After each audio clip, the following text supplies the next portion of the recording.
Cause I've been living life right like I could just die any minute. Going for a ride down the side, PCH, country limit. I don't need a guide, follow lights, take me where I wanna visit. Are you alive? Or just breathing? Cause I've been living life right like I could just die any minute. Going for a ride down the side, PCH, country limit. I don't need a guide, follow lights, take me where I wanna visit. Are you alive? Or just breathing? Flashing red lights, driving at night, windowless ride, feeling alive. Nothing in sight, forever in flight. Follow those lines, we'll make it this time. Blurry street lights, work as a guide to memories that we'll make it tonight. Oh yeah, we'll make it tonight. Yeah. I'll do anything that I feel like I wanna do. I'm living life like I got nothing left to prove. No end in sight, just always staying on the move. I'll go all night if that's just what I gotta do. Life's too short to care about what you can't afford. Memories are in what you explore. So just don't be ignored. Go ask for more, go ask for more. Cause I've been living life right like I could just die any minute. Going for a ride down the side, PCH, country limit. I don't need a guide, follow lights, take me where I wanna visit. Are you alive? Or just breathing? Cause I've been living life right like I could just die any minute. Going for a ride down the side, PCH, country limit. I don't need a guide, follow lights, take me where I wanna visit. Are you alive? Or just breathing? I'm in a race and everybody's chasing fast. They wanna be that someone on the screen at last. They ain't looking inside for their needs in life. They wanna be liked by everybody in sight. But trust me, being free ain't spotlights. No, it's long nights and it's long fights with yourself all the time to get your mind right. But if you put in the work, you can find the light, alright? I'll do anything that I feel like I wanna do. I'm living life like I got nothing left to prove. No end in sight, just always staying on the move. I'll go all night if that's just what I gotta do. Life's too short to care about what you can't afford. Memories are in what you explore. So just don't be ignored. Go ask for more, go ask for more.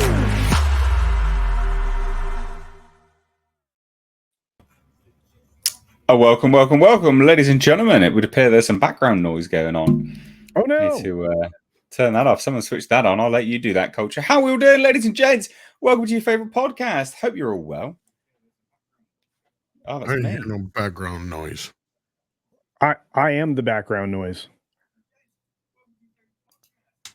I guess that's like I'm the law. I'm the law. I can hear me through one of your speakers. Is it me? Are you sure? I can hear it. It's very annoying. It wasn't me. I'm Was it not me? sure what you're hearing. Mute Culture. I'm on Mute echo yourself. cancellation. Mute dude. yourself. I can't Let hear me see you if it's either. me. I'm on echo cancellation. Mute yourself, like he said. I'm asking you to mute. Right. Let's see. Can I hear anything? Wait, All right. there's a delay. I hear you coming something from your end, Mr. H. Is it from my end? Do you have like a thing playing in the background maybe that you're not? Shouldn't. I This is heard very it coming annoying. through. It was really weird because we were both muted and I still heard it. How bizarre. How bizarre, like how bizarre. Welcome to the show, kids. This is how the professionals do it. Oh, I don't want to put my headphones on. God. Yeah, because I got echo cancellation on too. We'll do this. Hold on. Okay, how do I sound? Do I sound beautiful? You sound fine to me, Culture. You all sound We'll do fine the to me. headphones. I don't hear any echoing. Right. We'll do these. The producer in the background says the same. So, hi, kids. We'll do this. See if I can hear myself. Well, welcome to our very professional show, ladies and gentlemen. This is so... You do the intro. I'm pissing off and trying to correct this. Go. Ladies and You gentlemen, do it. welcome to the H-Cast, your favorite podcast every single Every single week, we have this twice a week. We have it a little bit later in the day on Tuesdays and a little bit earlier on Thursdays. And almost always, we have a surprise or two for you. Nate is glorious in his presentation of information and facts that are not otherwise entered into the public record. And because you are here to enjoy the dulcet tones of one, Mr. H Reviews. I'm back. He's back, ladies and gentlemen. I'm back. Do you know what it was? No. We're so professional. Do you want to guess what it was? What? So I may have left the YouTube stream window open in the background. That's what I was thinking. I've done it before too. We all do. You know why that is, don't you? Because I Where's never that promote coming the show from? enough.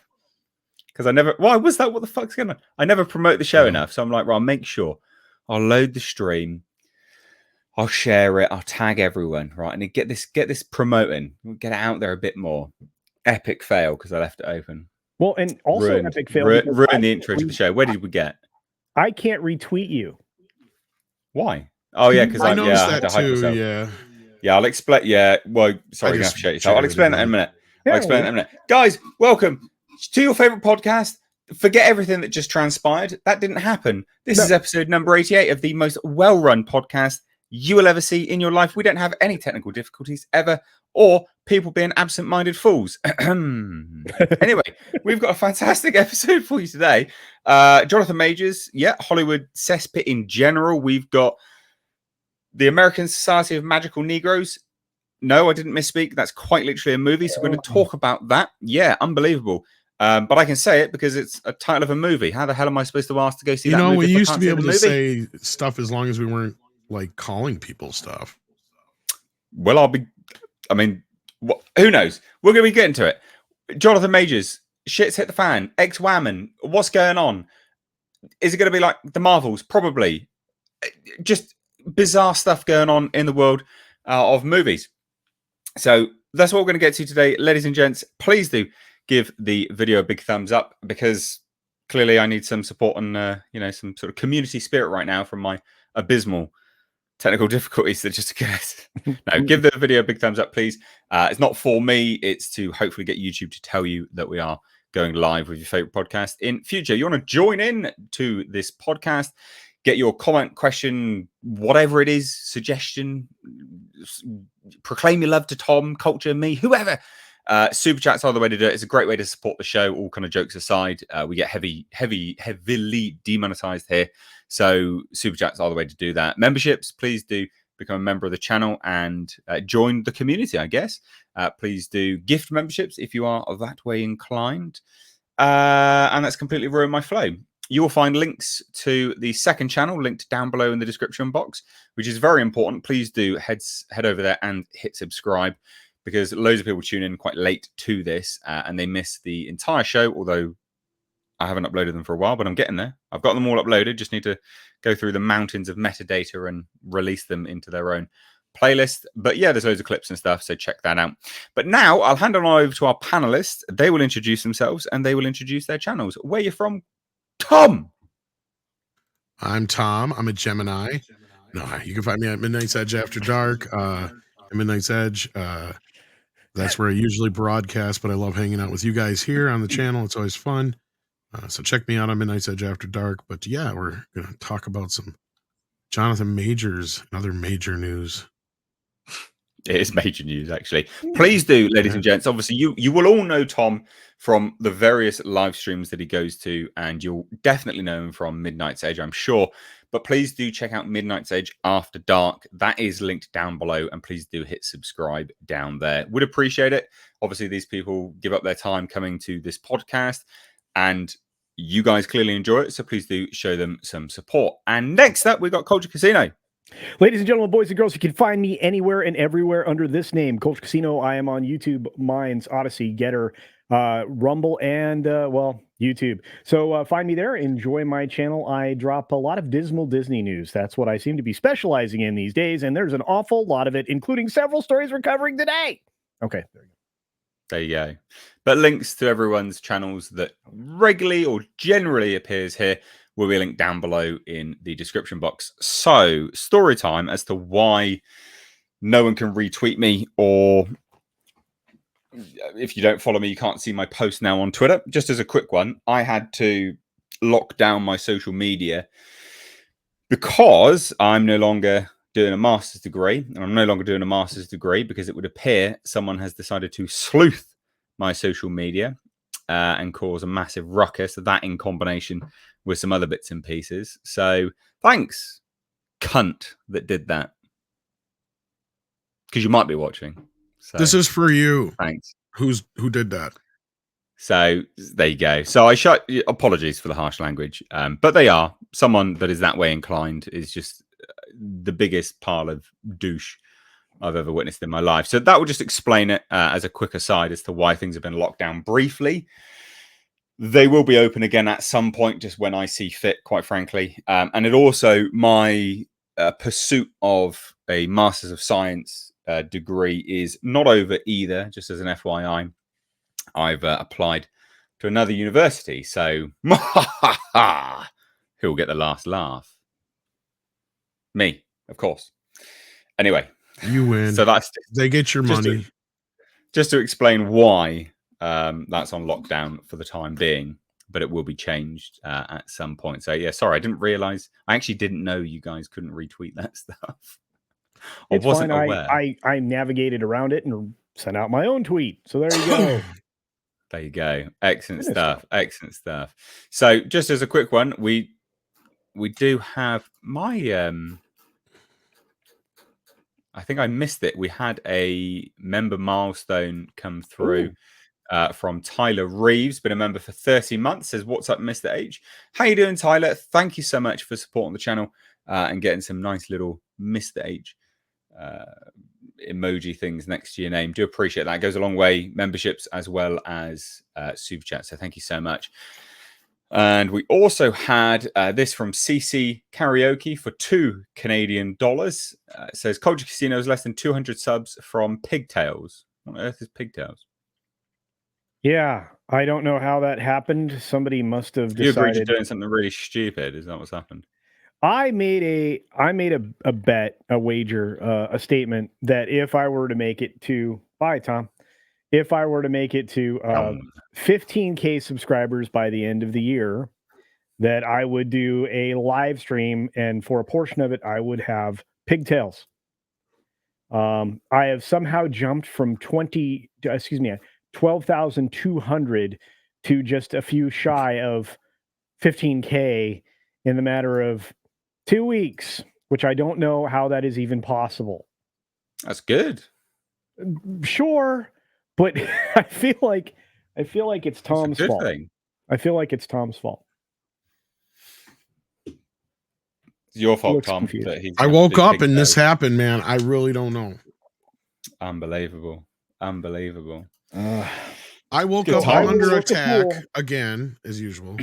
And you're on your way to 15K, which you were like totally like, it's not going to happen. I'm excited about, and I didn't think it was going to happen. You're right. You're right. But you know what that does? It actually makes me bigger than my friendly rival, Comics Division. So there you go. I think just because people have shown you so much love, you should wear those pigtails through the whole show and do pigtails in your beard too.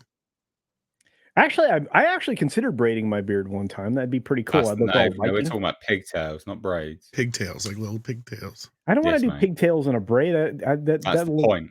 That'll look really silly. That's the point. You're thinking the audience. You're humiliating yourself for their amusement because they have done this for you. They have gotten you to this milestone. You think about it. You think about it, Culture. I'll think about it. I'll think about it. And him. Last time I said I'll think about it, I got roped into it. That's peer pressure. And it's almost Jesus's birthday. Don't you want to do that for Jesus? I will. Yeah. He just needs to Maybe come back. Jesus would giggle at that. Maybe, but he needs to show up and get my lemon tree trimmed again. So sounds like a euphemism. Anyway, joining us on the podcast today, you haven't seen him for quite some time. It's Jasper. Hey puppers. Oh, he's decided to start making some appearances in the office. Don't do this to me, for some Dad. unbeknownst reason. So he's here. So there you go. Hopefully, you get your Jasper fix now. Side note: we will have Lucky Jasper shirts coming very, very soon. So with a Lucky Jasper logo and Ooh, nice Lucky Jasper. so much great Jasper Gimme. stuff coming, everybody. We're very I still excited. say you should give him his own channel. I think he should have his own channel. You'd be I just- got so much work going on here. I cannot. All you gotta do is just put a Jasper cam on. You just Sleeping live. most of the day. That This people dog's so don't bloody care. lazy. You'd be surprised how many Yeah, people yeah. would watch him just not- sleep. Yeah, people True. wouldn't mind the parade of ladies in and out of Casa de H. Not only that, you every once in a while you just get one of those like little GoPros and you strap it to him. So like, you know, when you take him for a walk or something, or he just goes out exploring or whatever, just so you're gonna get it. This is the day in the life of Jasper. True. It's like, True. I think people would True. love it. Yeah, That's this is just me though. No, I editing time. We'll one day. I we'll hear see. you, bro. Maybe I'd do one the day. same thing with One day. Sadie if I had the time. It's not like I'm not. Yeah. Yeah. I understand. Quick aside, ladies and gents, before we get going with our first topic, I would love to ask you, where are you from in the chat? So obviously this is your favorite podcast. You could be anywhere on a Tuesday and you're choosing it to spend your time with us. So we do appreciate it, but I'd love to know where you're from, because there might be some things in the works next year of the Atlantic cross variety. Yeah. So chuck it down below in the comments there, the chat. Would love to know where you're from. For those who we don't know shall where I'm see. from Wisconsin. Wisconsin. That was pretty good. It was. Wisconsin. It's- Anyway, That's not too bad. Right. Now you sound a little gay, Not too but bad. Well, Whoa, not that there's anything wrong whoa, a with little that. too much of a that's some a bigotry. lisp on that one. That's some bigotry right there. Hey, Well, anyway, dude, ladies and gents, let's He not had a keep pretty you good waiting for too Wisconsin long. accent though there for a second. Wisconsin. bleeding fool. Sorry. Oh, Bleeding Fool's there. Chris, Bleeding Fool, my dude. We're going to be doing a Christmas stream on Thursday. You down or not? Oh, I Hit haven't me up seen in him the in a while. DMs, bro. Oh yeah, that's going to be a special one, guys. You want to be here for that. Yeah, but yeah, Chris, let me know if you're down for that. I'll get Olaf to keep the tabs on that. Whether Look whether at I'm this. no bleeding fool. That's why I read Bleeding Fool. Look at all Bleeding these Fool's people good. from Good- everywhere. good Holy people. cow. Anyway, we're 20 get minutes in. started. Let's get started, Yeah. guys. First topic, Please. hitting it hard.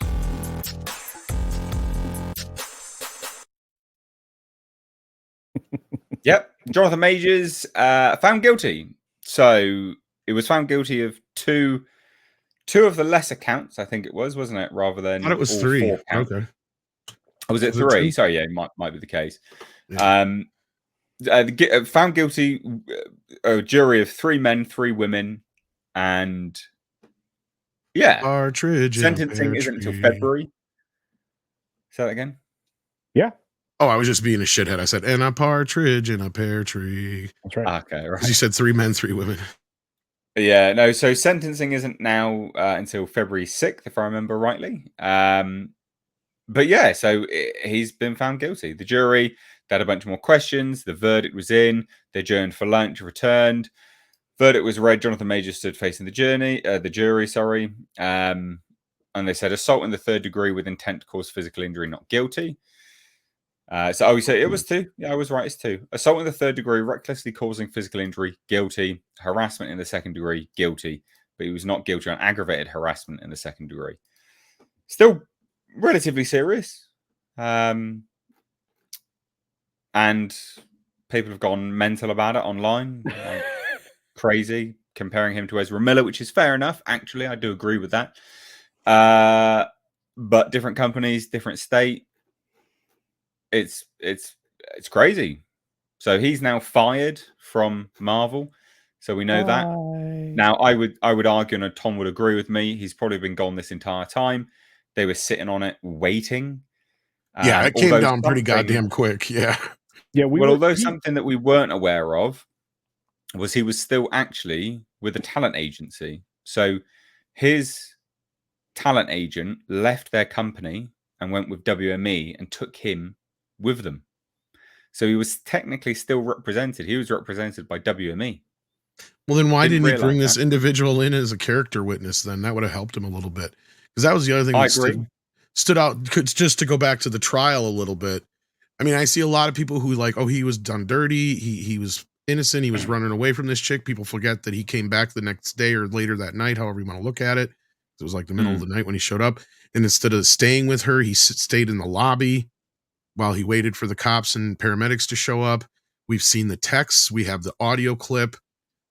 Honestly, I've known people who have done less and gotten worse. So the fact that he only got misdemeanor charges out of this means he kind of got off light. But I understand also at the end of the day, the real punishment is he lost his career. But I agree. I believe that when I heard that, what was it, back in April, that he had been let go then. Yes. And then WDW Pro said he had heard the same thing. Yes. And then like the day or so after that is when his agency dropped him and he lost all those other movies. I was like, yeah, that's kind of our proof right there. And Andre pointed it out more poignantly. And he said flat out, he's like, your agency ain't going to drop you because you lost a couple of indie features and smaller movies. They dumped his ass because he lost the Marvel deal. Because people got to remember, he had 3 or 4 movies in line that were coming up. He's going to be paid big money. I just want to point out that as part of the intro, you saw we had already reported this way back a few months ago. So we knew this had happened, and that Disney was just holding it close to the vest. So it's not, as Tom was just saying, we talked about this a lot, that he's done. He is done. And Disney just finally let you know that. Yeah, I think it's important to note, right? There's 2 things in this, like whether you agree or disagree, whether he should be found guilty or not. It's not for us to decide, right? No. I always said we'll wait to see how it goes down. It'll be interesting to see how it goes down. The video footage and the witness testimonies wasn't exactly compelling from either side. It wasn't like, oh, he's definitely guilty, or oh, he's definitely not guilty. It left room for a lot of interpretation, dependent on how he was clearly perceived and she was clearly perceived in the court, I'm sure, and maybe some biases there towards women or towards men. Who knows? It is what it is. But I think 2 important things to bear in mind here, right? One, yes, he's lost out on everything. Is his career completely done? No, not necessarily. Could he come back? Yes. However, on the topic of his career, and the second point I want to make is his career was artificial anyway, right? Yeah, right. His career was entirely artificial, and it was generated around the fact that Disney had gone, yeah, you're hot shit. We're going to make you a star now. He appeared in a very few small things, and then it was essentially Disney's push for this individual that gave him his rising, sort of rise, and every other studio as well that sort of backed him, as they do, and they always do this. They push stars that they think are going to be the next big thing. They sign them up to absolutely everything. Taylor Kitsch is a big example of this. They just sign them up to everything. They're in everything for so bloody long. So it was all artificial anyway. I don't personally think it was earned, but again, that's kind of a different, a sort of a different argument altogether. But he's done. He's gone. I think he's got another career, though. Yes. He could be a wonderful Olympic sprinter. Did you see how fast he ran away from his girlfriend? Well, yeah, but just as an FYI, Bleeding Fool says one of their insiders claim he was picked up because he looked a lot like George Floyd. Oh. Now I don't know if you're making a joke there, mate, because I can see what he's saying. Yeah, I can see what he's saying as well. But does the just in that work or not? I mean, maybe they were. I mean, look, just going off what he just said there, and I'm not trying to I think maybe there's a plausibility that this guy was built up as that in his own fucking head by people around him. No, he absolutely was. That listen to what he says. Exactly my point, Mr. H. It's like, I'm important. I'm important to our people. I'm important to this movement. Man. I'm a great man. Why can't you be more like Martin Luther King's wife or Michelle Obama and shit? It's like, Jesus fucking Christ, dude. Who the fuck do you think you are? You're fucking in Marvel movies. You're not curing cancer, bitch.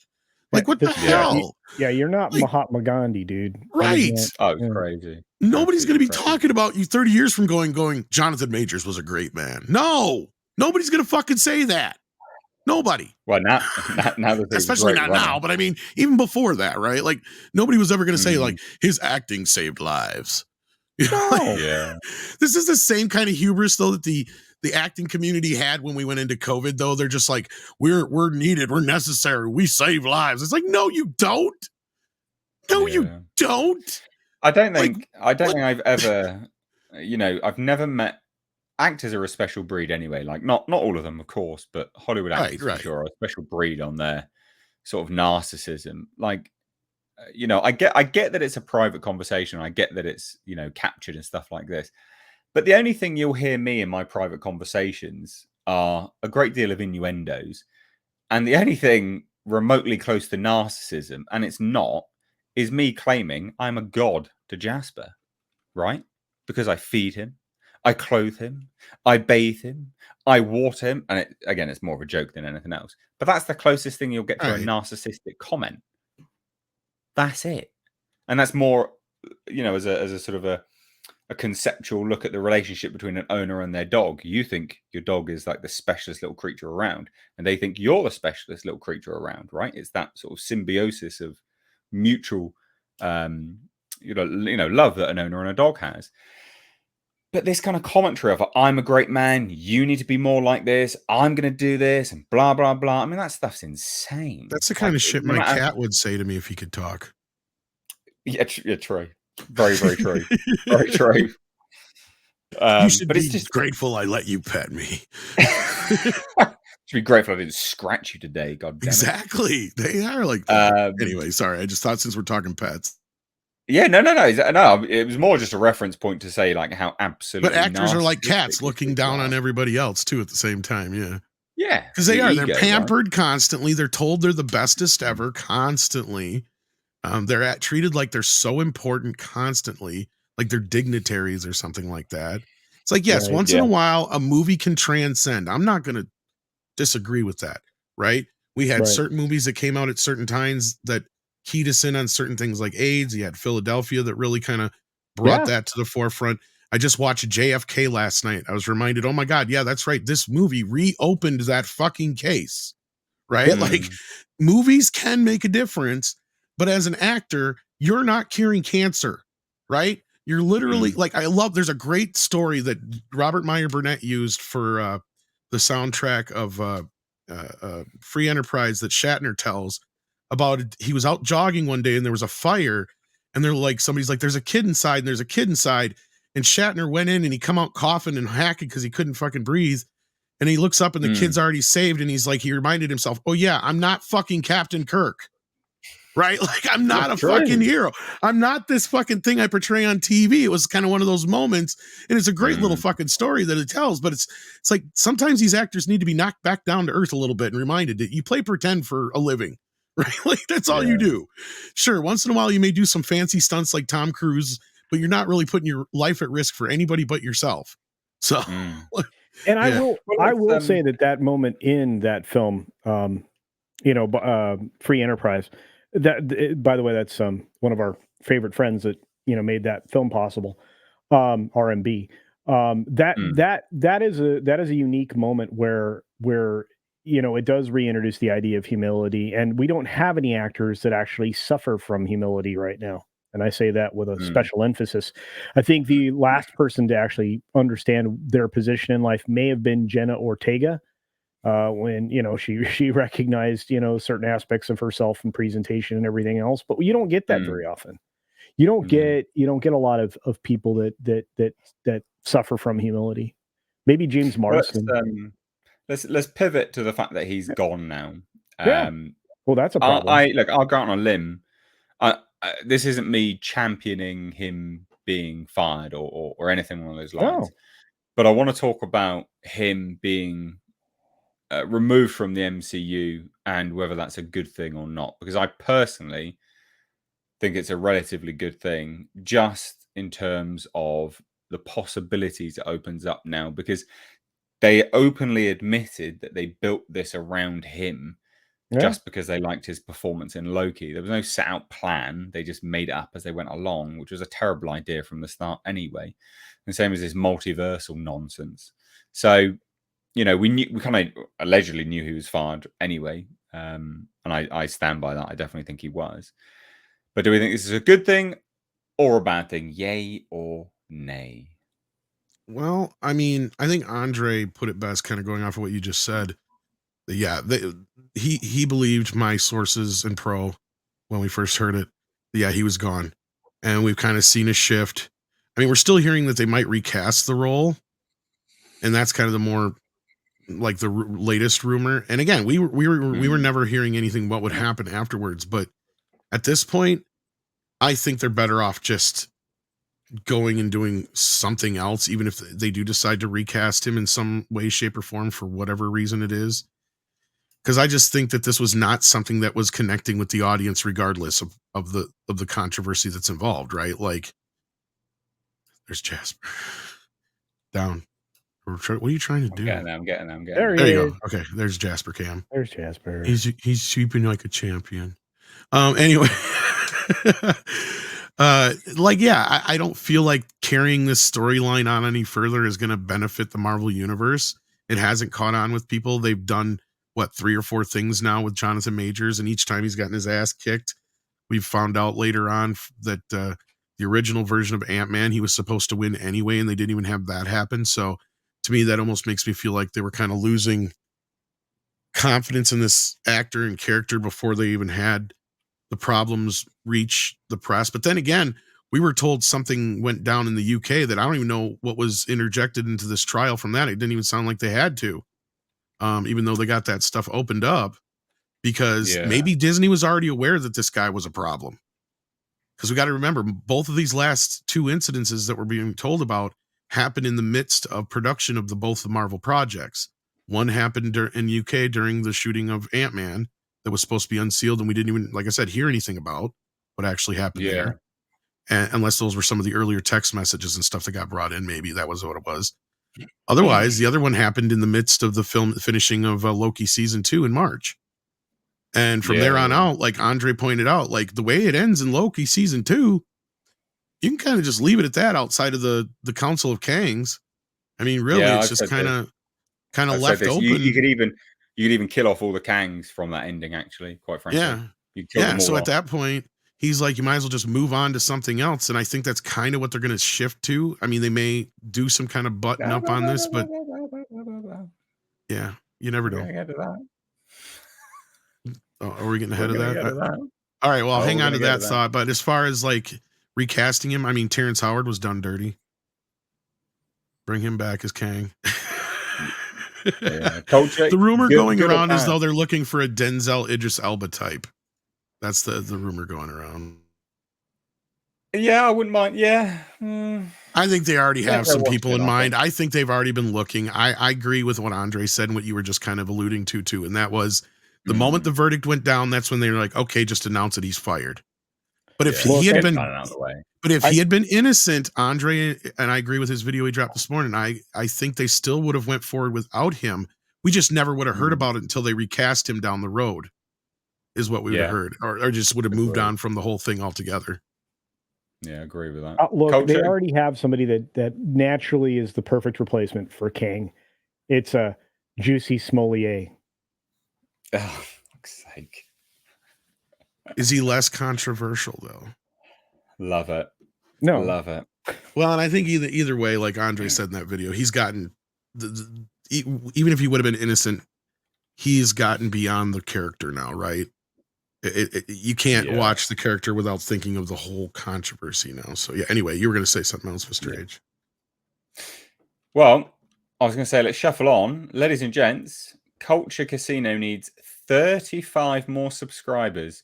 Unbelievable. If you're not already subscribed to Culture Casino, please do go and subscribe right now, because what he will do if he crosses the 15,000 subscribers right now, he will literally put his hair in pigtails on this show. That's not the deal, dude. That's not the deal. It's the new deal I've just made. I don't like that deal. I unsubscribed from that deal. All right, I got a new way of it. Okay, Mr. H, here's what we got to do, because we got to save the pigtails for the actual pigtail stream. Yeah, it has to. We'll humiliate him a different way. We'll make him put it up in a hair bun.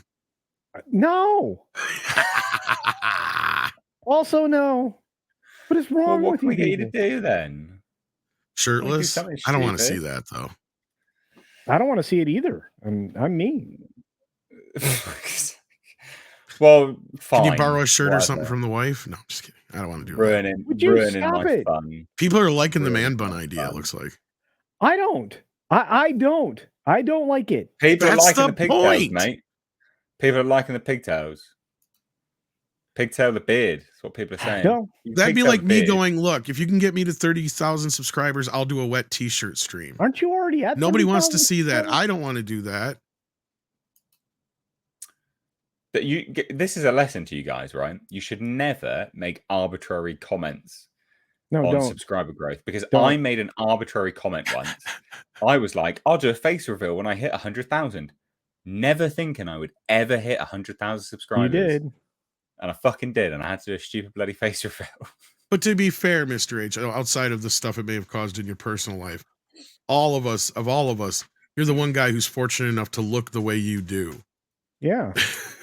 It took 'Cause, a I mean, lot come of on. hard work. Tom. One of You're the funniest discounting. things that ever happened in the annals of internet history, and I wish we could still see the stream because unfortunately Uche took it down before he passed and we can't get access to it, was when you revealed to him what you looked like, and he had to obviously go, oh shit, I thought I was dealing with some fucking chode.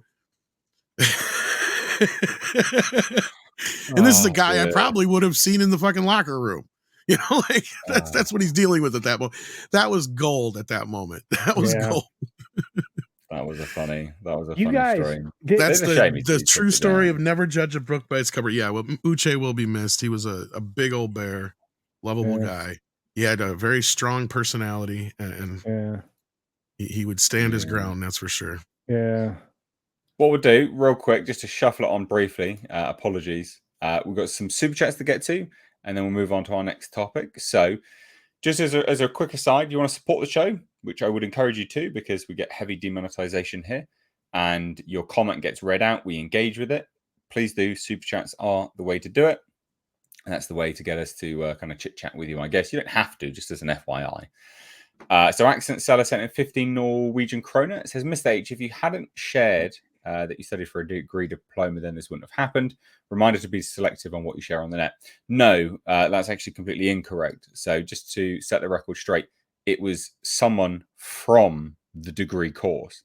So it doesn't matter whether I would have shared it or not. They knew what I looked like, and then they went and sleuthed me online, and then that's how it came around. So no, it's not actually one of you, because no one knows what I was studying or where I was studying, etc.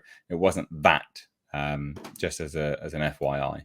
So just important to clarify, it wasn't anyone that watches me already. It was a total douche canoe on the course. It's the cancel pig bullshit, basically. Yeah, it absolutely was. It was a form of cancel culture, basically. But like, never mind. I'll have the last laugh. Plus, I do have the last laugh. I'm here chit-chatting to you guys. You're watching your favorite podcast. I host your favorite podcast. I mean, this is me having the last laugh anyway, right? I thoroughly enjoy what I do. I wouldn't do it otherwise. So, fuck these assholes, I guess. D sent in 20 Australian dollars, says, "Oh, hail the great god of Jasper." Looking very godlike. Tremble before me and feed Jasper treats. I know he's a very sweet boy at the moment. He didn't want to be in here for this. I've been here now 2 years, haven't I? Coming up 2 years, and he didn't want to be in it at all up until recently, and now he's been coming in quite often. So that's good. I'm glad, because I kept that bloody sofa couch just for him. I didn't want this couch. It's his couch. No, it wasn't. Yeah, exactly. It was his couch, right? So I had this couch. This was the couch that, was in the background of my videos before. And this is his couch. I bought it for him. And so I brought it here for him as well. I wouldn't have done it. I've got a different couch downstairs. But anyway, never mind. He looks like Black he Saber loves sent in $3, says you need a Jasper cam, Mr. H. Told you. I know. I will try. Here's what you do. You just get like one of those like security system things, like where you get like 5 or 6 cameras and you just set them. This is where I've been thinking about what I'm supposed to do with a Sadie cam, and just set him up in like the 5 or 6 places he always goes. That could work. Yeah. And then you just flip to the Yeah. And some of them you can even set up for like motion. So like when he stops at one place and goes to another, it should pick it up, or you can just have the 4 or 5 screens all at once or whatever. That'd be quite good. And then you even have one tagged to him or something once in a while, just to make a little GoPro. Real quick. We've got to salute Miranda Sinistra, salute. Thank you so much for gifting 20 Woof. Mr. H Wow. membership. Merry That is Christmas, ladies and gentlemen. absolutely incredible. Genuinely, thank you so much. And as a result of that, now demands to be named God of the Chat today. Well, Miranda, we can do that. If you do any more super chats, we will call you the God of the Chat, and you get a salute. Today. So There you thank go. you so much. Merry Christmas. Thanks so much, God of the Chat. Do appreciate that. Yes. Yeah, thank you so much, honestly, and everyone grabbing a membership for that as well. Awesome. You enjoy that, and hopefully you can continue it on as well. It's snowing gifts. So let's shuffle on. This is kind of what you were alluding to. Ruh-roh, George. Ruh-roh. So the rumor is Avengers 5 replaces Kang Dynasty, but it's actually Secret Wars Part 1, Part 2, because everyone loves a Part 1, Part 2 movie now, don't they? Ugh. Well, this is I think what Andre was saying they should have done anyway is just canceled the Kang Dynasty and just jumped to the Secret Wars. Yeah. Yeah, I mean, so apparently it's going to be Part 1, Part 2. This comes from good sources, not bad sources, not like just being pulled out, my bumhole. So Jeff Snyder, who's had some pretty good tweets and pretty good scoops in the past, says, I told you that the next Avengers movie wouldn't be called the Kang Dynasty. The name Kang only conjures thoughts of Jonathan Majors. I said this before it was revealed that Marvel hired Waldron and stood by it when the trades kept calling it the Kang Dynasty. Effectively, Secret Wars is now a two-part conclusion to the Avengers saga, which actually follows on from some things which have been said before. So the editor and reporter of the Hollywood Reporter article that reported on the fact that Jonathan Majors was fired, tweeted out, Marvel now has two options, recast or focus on a new villain. There are indications that Avengers 5 will now focus on a new bad guy, so it's already laying that framework. And it also follows on from the Variety article. This is why we know he's been gone for a while. The Variety article that just revealed all the chaos at Marvel says at the gathering in Palm Springs, executives discussed backup plans, including pivoting to another comic book adversary like Doctor Doom. So, two-parter, maybe Doctor Doom's in the future. I said this in my report earlier, was do Doctor Doom and build to Galactus. You can park Doctor Doom when you're dealing with Galactus. So then Doctor Doom can come back as a bigger threat moving forwards. He can be your ground level threat as we move up to the bigger threat of Galactus. Why don't they just do that? Because they're constantly so quick to go into the biggest and baddest sort of villains they possibly can. Just bring it down a bloody notch. Doctor Doom's a great villain. And I say ground level like it's demeaning. It's not. But it's not cosmic. It's not that, ultra planet destroyer level villain like Galactus or Thanos, right? Wiping out half the bloody universe. That's what I would want. That's how I would do it. But obviously this is Marvel and Disney and they're a joke right now, so they're probably never going to do that. But thoughts, what do you guys think of the whole thing? So 1 and 2, Secret Wars, Avengers, do you like two-parters, yes or no? And what do you think to Doctor Doom and Galactus? Or what would you say, I guess? What would you want done? Culture. Anytime now, mate. Jesus. You're muted. My karate is not as good as your yeah, kung fu. sorry. My karate is wonderful. No. Look, the only thing here, and I can't get my camera to focus, which was what I was focused on a moment ago, is the fact that the only thing I think that will work will You're be too Dr. busy Doom. looking at yourself, is what you're saying. Yeah, I was. I'm pretty. I haven't had a nice beard. Anyway, look, Doctor Doom. Doctor Doom's the only choice they have going forward because they've got to somehow get the X-Men in play, and until they do, I mean, everything else is going to be difficult. And the problem is, as you saw in the Stinger, they're leaning heavily into X-Women and not X-Men.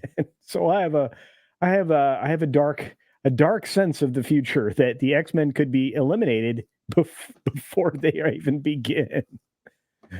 So yeah, it is what it Well, is. we'll get to that in a little bit. That sort of alludes to a future topic. But what do you think? Do you reckon Doctor Doom's a good villain? What would they build Yeah. towards? Because obviously Marvel I- loves building towards things. Doom Well, is there- actually their most popular villain, really. Sorry, I thought you were finished, Culture. Go ahead. No. You're right, Tom. I mean, actually he has such an extended life, and he's been around for so long as a bad guy. I mean, this is like Thanos level of bad dude. Well, not quite, but real close. And Well, he was he's- Thanos before Thanos, really, in the comics wise. Indeed, but yeah. indeed, and isn't he? He's also a mental match for Reed Richards. Yes. So, Yeah. He so I also has think that- diplomatic immunity. Yeah, and it's somebody who really appreciates the Corman version of the telling of the Fantastic Four, which nobody really loves, just me. I really thought that that was the right direction to go. I thought that they were going to go into Doom anyway. They just had acquired Fox. Why are you going into this Kang thing? Oh, It didn't make any it's so sense. stupid. They've never done anything with Fox. They bought it and they've done nothing with it. Completely pointless. Anyway, get annoyed with that. Not only that, they had the perfect opportunity to have some fun with Elon Musk with this character, because you can almost treat him like an Elon Musk type of character. But the thing is he's so fucking egotistical, right? Like, that's the thing.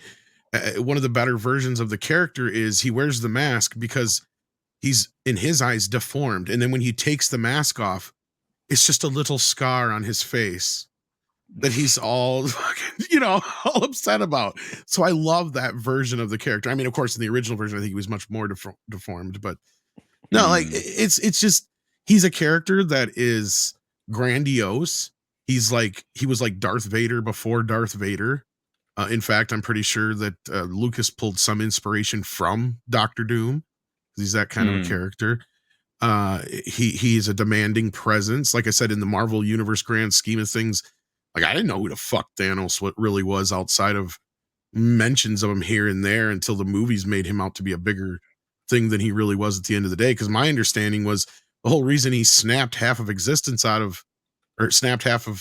living beings out of existence was just so he'd get a piece of pussy. And that's true. If you go back to the original story, that's what it's all about. He wants to impress Lady Death. It has nothing to do with bringing balance to the universe or any of that kind of grandiose stuff. That was all added in the Marvel movies. So, I mean, you could have some, I thought the obvious place to bring him in would have been Black Panther 2. Because you have two different countries that are made up in this universe, right? You have Latveria and you have Wakanda. Yeah. And you could have had like a little imaginary war between the two or something like that was brewing or whatever. I mean, there was a lot of places they could have went with this character. I mean, even Sokovia was supposed to be a stand-in for Latveria because they didn't have Latveria. So, like, I mean, yeah. So actually now they got 3 if you count that. Why didn't they introduce Latveria in Moon Knight as well? It may have been mentioned. I didn't finish Moon Knight. Like I'm saying, like, yeah, because like Culture said, they've had 5 years now. They could have at some point dropped some teasers, started talking about Victor Von Doom as how he's this philanthropist or whatever, and he's this scientist philanthropist, and he like invents these things and does things kind of like Elon Musk.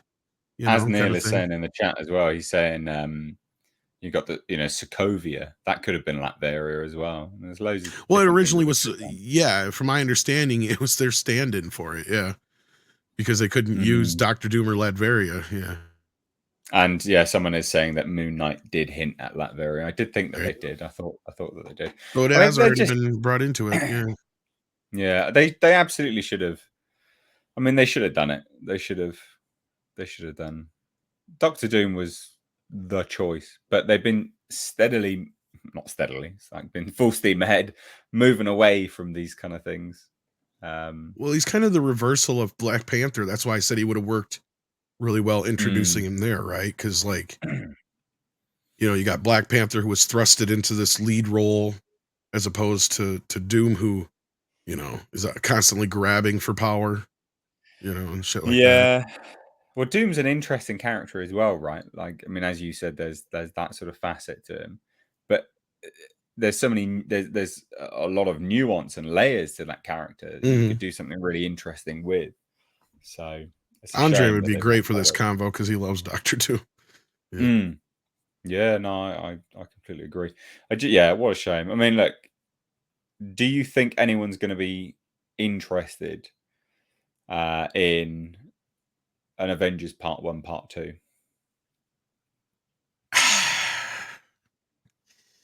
I mean, at this point, I am not going to I would not put any money on the future of the Marvel Universe. They would have to go way beyond out of their way to get the audience back. They may be able to pull a few more Spider-Man No Way Homes out of their butts. But what have they really got left besides Spider-Man to do that with at this point? That's Nobody true. cares. Like they're really, and I see that already. That's kind of what's happening with Deadpool 2, right? They're literally pulling in all the old X-Men and stuff like that. And some of the, if you believe some of the other rumors, Lord knows who else might show up. But like, we're gonna get some cameo porn, like James Gunn coined it, for the next couple years, because that's all they know how to make work right now. They're going to fuck up the Fantastic Four again, because I think that this franchise is cursed. I think all the people that worked on the original cursed. Corman version I always cursed say it this. forevermore. I always say this about any of these movies. I said it about Blade. I said it about Fantastic. Any movie that is any story that's very easy, the narrative is very simple. If it takes a long time for them to develop it, it's taken a long time for a reason. And that's because they're trying to figure out how to inject their nonsense politics into it. That's why it takes a long time. And this whole Fantastic Four thing's been a joke, because it should be quite a simplistic story. It should not be difficult to crack. It's Marvel's first family. You just take the first set of books and just go. Yeah. I mean, good grace. I never understand this, right? First of all, putting those types of politics into the stories that are already being told with Fantastic Four is stupid and damn near impossible. You're not going to be able to play into that unless you decide to make these characters something that they're not. And leaning hardcore into the idea that they're all female is really stupid and ridiculous. And I don't see that happening. I do see them making Reed Richards a bad guy, which, if they do that, they're going to lose so much ground.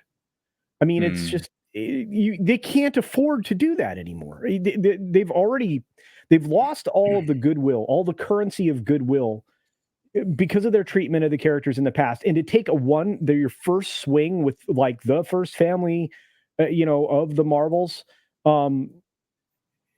that's dumb. You would literally set this back miles and miles, and that's foolhardy. That's one of the problems you do have. Culture is right already. The Avengers that we're left with right now, again, like I pointed out, outside of basically like Spider-Man, is nobody. Yeah. Thor is the only original member left alive, right? If I remember right, unless I'm forgetting somebody. Hawkeye, but right. He's crippled basically. So yeah. I mean, the actor, he's going to struggle now. I mean, even in the story, he's deaf and can't barely walk and move and shit. Right. Yeah, you are right. Yeah, I mean, there's no one interesting that they've got now, or likable even as an actor. The only likable person, likable character at the moment is, like you say, Spider-Man, Tom Holland. He still sells stuff, but the other people don't. So they need to shuffle on to something, far more interesting. But I don't have faith in it. But it is what it is. It is what it is. Let's move on now. We've got a lot of super chats to get to. Yeah. Also, just as a quick one, God of the chat, thank you so much. Yes. Again, got to say thank you so much for the gifted memberships.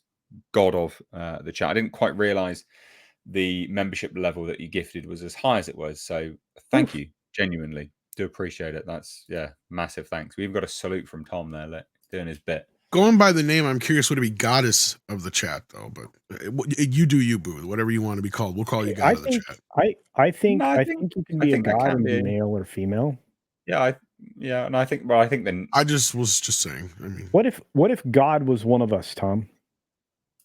Just a slob like one of us? Yeah. Let's get to some super chats. Having this fucking conversation. Richard Curtis sent in £10. Says, just subscribe to Culture. Hope to see your beard dyed pink or blue or any other color of your choice sometime soon. Anyway, keep streaming and having fun, and your fans will keep on viewing. Thank you so much. I will say this. Don't give us ideas. I also, as a rule, generally speaking, don't like anyone calling themselves a fan. Just as an FYI, I've always disliked that.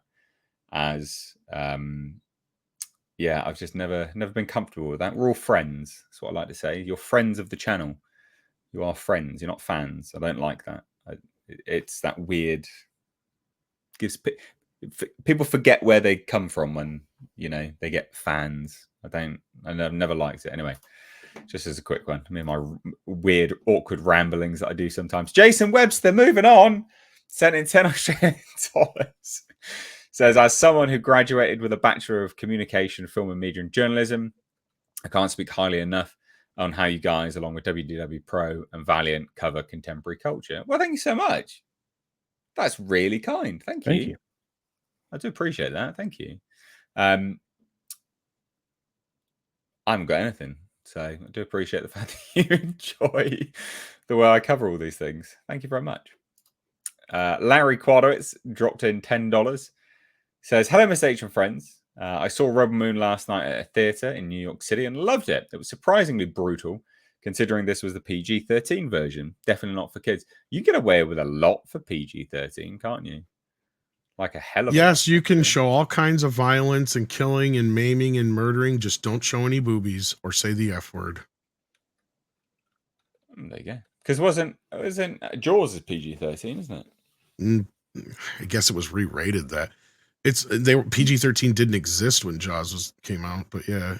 I mean, if it would have been, it probably would have gotten that, because basically you have this thing with Spielberg, because that kind of started it all, is he got so much flack from Jaws that he kept fighting for like a PG-13 type rating, that by the time we get to 84, when Temple of Doom and Gremlins came out, and both of them having Spielberg involved, parents freaked the fuck out.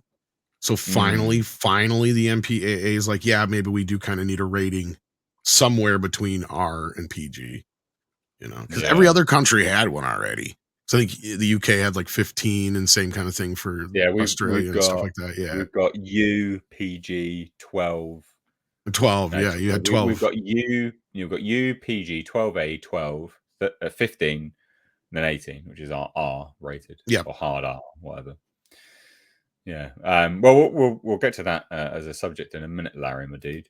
Wartooth88 dropped in $5. Says, what are the panel's favorite sci-fi guns? Mine are Deckard's guns, or Fallout's plasma guns melting people into green goo. Well, I've got to say it has to be the pulse rifle or the smart gun from the Aliens universe. Love a smart gun. It was my favorite weapon. It was the OP weapon in Alien versus Predator, the game, of course, not that dog shit movie. I think I love a smart gun. I think from the Fallout series, if we're going to start there, I think the EM gun, sci-fi guns in general, mate. You choose and then probably every gun that exists in Cyberpunk 2077, or Cyberpunk is its whole entire world. Cyberpunk. I love those, man. Cyberpunk. That's his favorite. I do. You said. What did I say? Cyberpunk. I'm never 6. Clip that, please. Cyberpunk. Sorry, what do you like? I said cyberpunk. You said cyberpunk. I heard it as clear as fucking day. I actually thought you said it on purpose. Pardon my French there, but yeah, I actually thought you said it on purpose as a joke. Now clip that. I love but no, I really do like the EM guns from Fallout 4. I think that's great. And what was it? What was the stupidest gun ever? In the original Halo, didn't they have even the Olaf needler? called you out. The needler, where it was shooting like these little pink darts everywhere. I don't know. He's lost it. He's lost it now. Mine are going to be RoboCop's gun.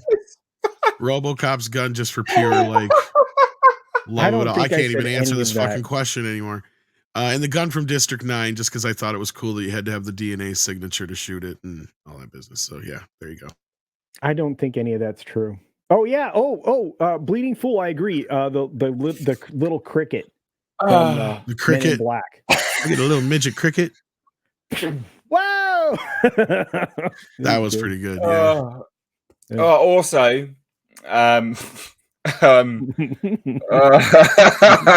noticed that. Speaking of midgets, they won't call midget dills anymore. They call them baby dills. Did you see that? That's some bullshit. Yeah, I mean, why just not call them? That's probably not a thing in the UK. Yeah, the lawgiver gun, Dread's gun, is really cool as well. That's a cool one too. Yeah. I'm absolutely flipping that, sending it to you, just so you make sure you said it. It's probably already on Twitter. Let me look. Not yet, but it won't be long, I'm sure. Oh wow. Cyber spunk. Can we get that on? Wow. Can't I need a shirt. I don't think I said that. Did you fucking say? You can deny it all you want. The shit's caught in fucking 1080p, dude. You definitely did. I don't think I said that. I'm not even. I'm like 100% positive. I'm not like did he really fucking say it? No, I fucking heard you say it. There was a hard S and a P. Because I was laughing my ass off. Look, I'm bright red like a beetroot, all right? I don't get like this. That's what's hilarious. You should have just fucking owned it and said, yeah, I said that on purpose. Because I thought you were being funny. Hold on. It came out so naturally. Yeah, see, we all heard it. Okay. This is going to be forever known as the Cyber Spunk episode. All I know is it's a slip of the tongue. Okay. That's what she said too. Oh God, Nick, you've missed something comedy gold right now. At least I wasn't in a Senate chamber when I made that mistake. I'm just saying. Oh, we need that on a shirt. Careful. Oh, we need that on a shirt. Culture, cyber spunk. All right. Fantastic. With some like neon. Okay, I'll work on that for you. I'm being serious. That would sell like hotcakes. I know that would sell like hotcakes. When I did my review for Rise of Skywalker, and I said I was just pickled Snokes, just farming for snakes. People love that shirt. I love it. I think it'll work. I already have a caricature of myself saying things. So cool. Nick, how you doing, bud? You right? Yeah, doing good. Just finished up with some work stuff I was taking care of for my boss. And then I got a door installer that's supposed to be coming here to do some measurements because I'm getting a new front door and storm door. I think that's the house. Doors are well expensive to hang it. Yeah, they're not cheap. Yeah. But anyway, ladies and gents, real quick, this is Nick from Echo Base Network. He will introduce himself and he will tell you where you can find him. Oh, is the show over? No. Oh, yeah. We're just doing this new thing where I spotlight and you can promote yourself. Basically. Oh, okay. Yeah, please take longer to talk about your channel. Yeah. Used to be pretty much Star Wars channel. Now we moved on to other things. We'll still hit some Star Wars stuff from time to time. I run it with another buddy of mine that I've known since middle school. We actually became friends because of Star Wars. Do a stream every Thursday night, and then we have a Friday afternoon EBN cast from 2 to 3 Central Time. That's it. Quick, simple, excellent, easy. There you go. And they can find you where? At Echo Base Network on YouTube. There you go. Yep. Excellent stuff. Oh, God. I've composed myself. I like turtles. Everyone heard it. Culture. All right. Everyone heard it. I'm going to have to go back and rewatch the... You absolutely Cyber Spunk. It was hilarious. All right, Gary sent in £5. Says just seeing the leaked Wolverine gameplay. It's crazy. Has anyone seen this? Because I haven't. No, I heard some news leaked on it, and a lot of people were not. Yeah, there was a hack. Yeah, a lot of people weren't happy with what they're doing with the game. Insomniac's starting to lose people. Oh, really? Yeah, they're starting to lose a lot of support. And then, of course, the debacle at the Game Awards where Spider-Man 2 didn't win one single award.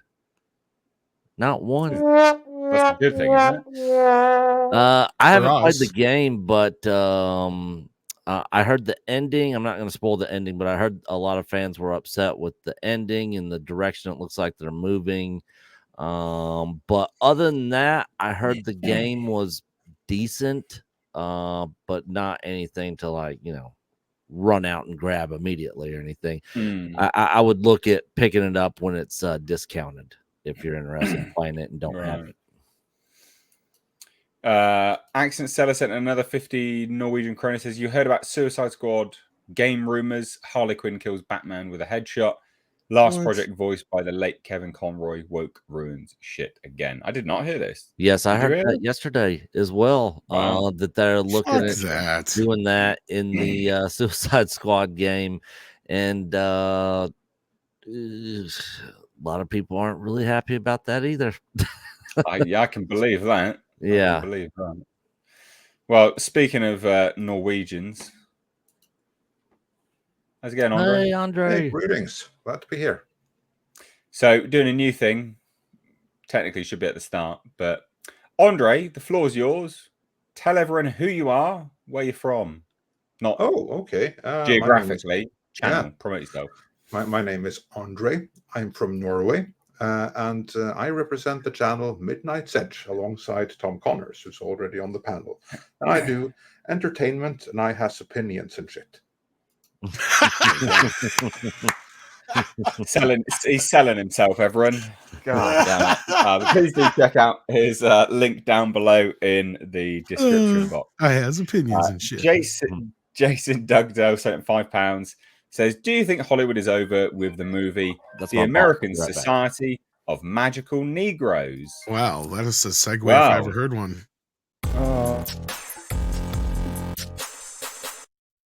Say what? This is a thing.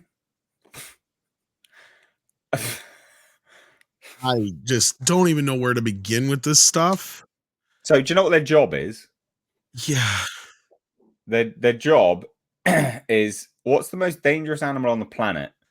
White people, when they feel uncomfortable. White people feeling uncomfortable precedes a lot of bad stuff for us.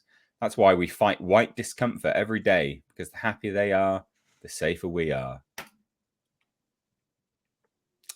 I'm just going to give you the floor, guys. You talk about this, because I'm going to say something controversial here. There's a movie that could be made in the reverse too. And think about how the wokey wokes would fucking react to that. Because I'll tell you what, I've spent my whole life, at least especially the last few years, walking eggshells around anybody who ain't white. God forbid I say something that's even remotely off, because I'm going to get fucking canceled. Yeah. Before I just had to worry about being embarrassed because I said something ignorant or stupid out of line. Now I got to worry about losing my life, my, everything because of this fucking stupid shit. This movie is an abomination from what I can tell. So the important thing to bear in mind, right, is it is supposedly a comedy, right? It is supposedly a comedy. I think the real issue I have with this here is the thought process of what is allowed under the comedic umbrella is very much a one-way street. Because if I had, if I decided to make a movie about this and said, what's the most dangerous animal on the planet? Black people, when they feel uncomfortable, black people feeling uncomfortable precedes a lot of bad stuff for us. That's why we fight black discomfort every day, because the happier they are, the safer we are. I would be fucking crucified. So I think it's important to note when we're going, oh, it's just a comedy. Oh, it's just a joke. Yeah, I get that. But just replace the word white with black. And you tell me that wouldn't instantly get cancelled. And the funny thing is that the log line, how it is right here, we need to keep white people safe. Otherwise, there's no place on the planet. Well, maybe, okay, there's no place on the planet where you have black people where that's an issue. I mean, granted, if you suddenly have, like a black community materialized in the inner Siberia or something, yeah, then it actually might be true. But beyond that, everywhere else where there is some kind of multiculturalism and a majority white population, that is a complete and total fiction. But apparently, from what I've been reading on Twitter and stuff, and some stuff I've seen, that logline that you said right now, and if they were to make a movie where it was flipped, someone would go to holy war and stuff. But there are like some areas where that one would be closer to reality, apparently. Yeah. Again, whenever you defend something like this and go, well, it's just comedy, just remember, if you replace whatever it is with the word black and you're like, probably get cancelled for this, it's not funny, is it? Or it shouldn't be deemed funny. Because at the end of the day, comedy has to work both ways. I think I lost 100 subscribers for my thumbnail of my video of Jonathan Majors being fired. And it's got a little speech bubble, like I've been doing my thumbnails lately, saying, I was Kang and shit, right? That's very funny. It's a mockery of a pathetic, oh shit, was I not supposed to laugh? Mr. H, radicalized. But you missed an opportunity for comedy there, because you like the expression is that like we was, right? You have a room with a whole council of Kangs, and they were all cancelled. They were all fired. And they were all they was Kangs. You beat me there then. But here's the sad part about this. I haven't done it yet, so you can have it for free. I'll tell you this though, Nate. I want to say I come from the old school of comedy as somebody who was a former comedy writer and certain other things in the past. Fair game. I don't care. I was just going to say, I'm with South Park. Everything should be fair game. I think the problem with this movie is two things. One, the timing of it. If this movie had come out any other fucking time, we wouldn't be having this conversation right now. Two, the fact that it's revolved around the fact that white people have to be made comfortable so that black people are safe. You could have made a cute, funny comedy out of this about how white people need more soul in their life, or about how, because that's what these movies are, that's what they're making fun of, right? Because actually, I don't know if they get credit for it, but as far as I remember, this is loosely based, or they did a skit of this already on Key and Peele.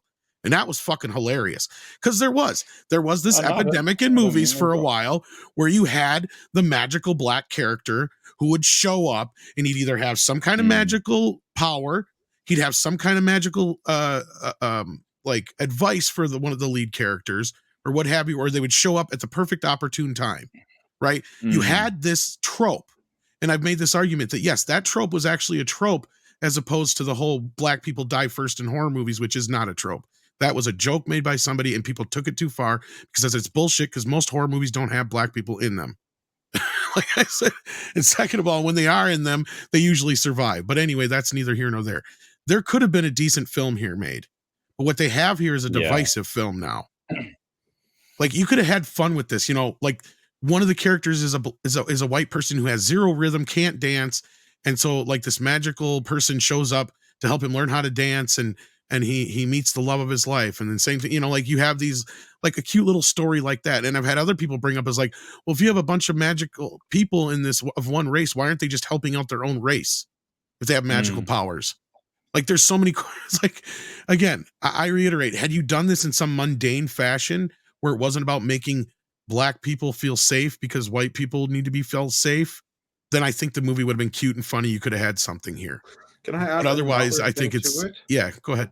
Because everything that I have seen, again, I'm not in America, because like all of this black white, that's primarily America more than any other place on the face of the earth.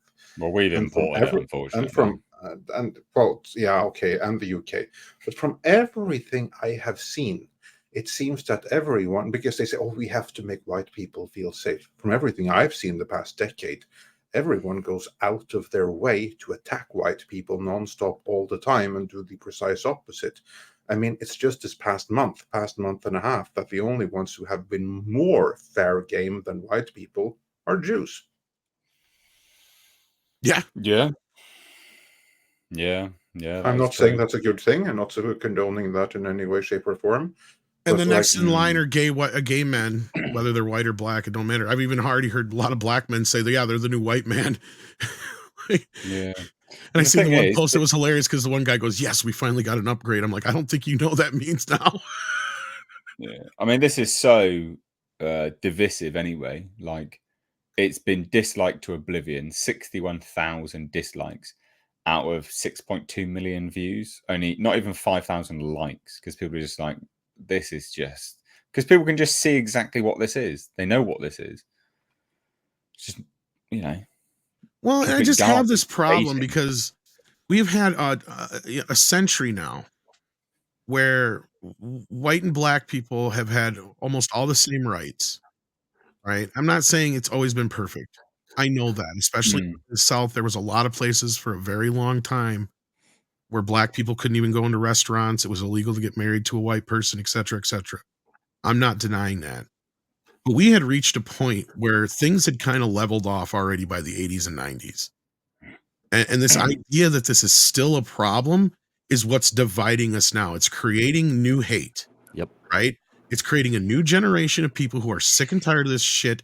You got a whole group of people that are sick and tired of being fed the idea that just because they're a certain colored skin that they're born racist. It's tiresome, and it's good. It doesn't fly in the UK anyway because we stopped it. Yeah. You know, multiple British people lost their lives stopping slavery. That's what pisses me off too. British people were the ones that stopped slavery, and the only places in the country today where there is no slavery are the white countries. You want slavery? At least not in a major form. You just need to head on over. Well, of course, you have like being bound by famines, but that's a slightly different thing. Or the thing where I'm not denying human trafficking and stuff is a thing, but yeah. There's a huge Libyan human trafficking trade at the moment. It's disgusting. There's more slavery now than there ever was. Exactly. Right now. There's more slavery right now. Absolutely. Than there ever was. And that's what I mean. And this is something that pisses me off with kind of like the social discourse, that it's so much just like based on direct false information and lies and narrative and ideology and plain fiction. As you say, there's more slavery right now than there's ever been at any point in history. And it's not in America, and it's not in the UK, it's not in Norway, it's not in Sweden, it's not in Europe. I mean, maybe in some closed circles in Europe, but then it's not going to be among the majority population. Yeah. Dear, oh dear. And the Brits in particular, the Brits ended slavery. But of course, the people who died for that are completely forgotten now, and even they're villainized still. Yeah, all of it. You know, Brits as a whole are sort of villainized for it all still. But what a bunch of garbage! What a bunch of garbage! So I thought we would just highlight that briefly. I mean, that movie's going to fail. I hope it does spectacularly. That should never have been greenlit. I'd be interested to see it, to see what kind of message there is in it. If it is just made to divide, or if there is some level of irony. But even if it is, I think it's going to fail because most people won't even see the irony if there is any in it. The effect is just going to be to further divide and sow racial hatred in every way possible. Culture, you look like you wanted to say something. No, I wanted to ask you a question, Andre, as you often do. So would it be wise for us to compare this film against something like American Fiction, which is another poke a bear in the stomach kind of a film? Very possibly. Those are movies that should be seen together because they are both social commentary. Okay. One of them is very legit social commentary. What I cannot say about this movie right here, if it is a pure piece of propaganda that is designed specifically to sow discord and demotivate society and destroy society, basically, or if there is some level of irony and it has a unifying message in the end. That I cannot say without having seen it. But regardless, they're both about some kind of social commentary. So they should be spoken about in the same sentence just for that one reason. And then it's a matter of what angle do they take to it. I think that it might be polar opposite things. I'd be very surprised if this movie right here in any way is meant to bring people together. From everything we have seen so far, it looks like this is designed to destroy society. Of course. Yeah, it's just another divisive. The real slavery people should be talking about is the one kind of slavery that was portrayed in Sound of Freedom. Yeah. Oh yeah. Absolutely. Yeah. But that's but that of course that's just a right-wing conspiracy. Yeah. This is very true. Fake news. Yeah. Comes well, anyway, everyone speak with your wallets when it comes to the American Society of Magic. Where is that? Is that in theaters? Is it in Netflix? It's going to be in theaters, I think. Okay. So speak with your wallets. But I'm going to you've shared something here, Culture. What have you shared? Sorry. Yeah, it's a new T-shirt design from the lovely Sherry. There's your beach spunk or cyber spunk T-shirt. Dang, It's It's Cyber Spunk T-shirt from Beach Spunk. Get it right. That's right. And Six already has the clip on Twitter as well. So just for posterity's sake, since he tries to deny it, Culture for like 20 minutes. Clip? I don't have it. Or actually, you, Tom, you got. I'm on it. I'm on it, my that, friend. I don't think it. I won't suggest. Sorry, Culture. You said you don't say this. Yeah, he said he did not say this. Are you ready? Yeah. Okay. Cyberpunk 2077 or Cyberspunk is What? Spunk is its whole entire world. Wait. Or Cyberspunk is its whole entire world. So Cyberspunk is the whole entire world, you're saying? I didn't say that. You fucking You just got caught in fucking 1080p, dude. What the hell? Cyberpunk 2077 or Cyberspunk is its whole entire world. Thank you, Six, for clipping this, by the way. You realize I'm going. I love to the look on his Cyberpunk face right there because he feature. just realized what he just said. You just sold another 10 extra T-shirts. I know. I just sold a bunch of T-shirts. Thank you, Sherry. Good gravy. I've realized what he said, and he's gone. Ah, fuck. You'd see me doing this. I think.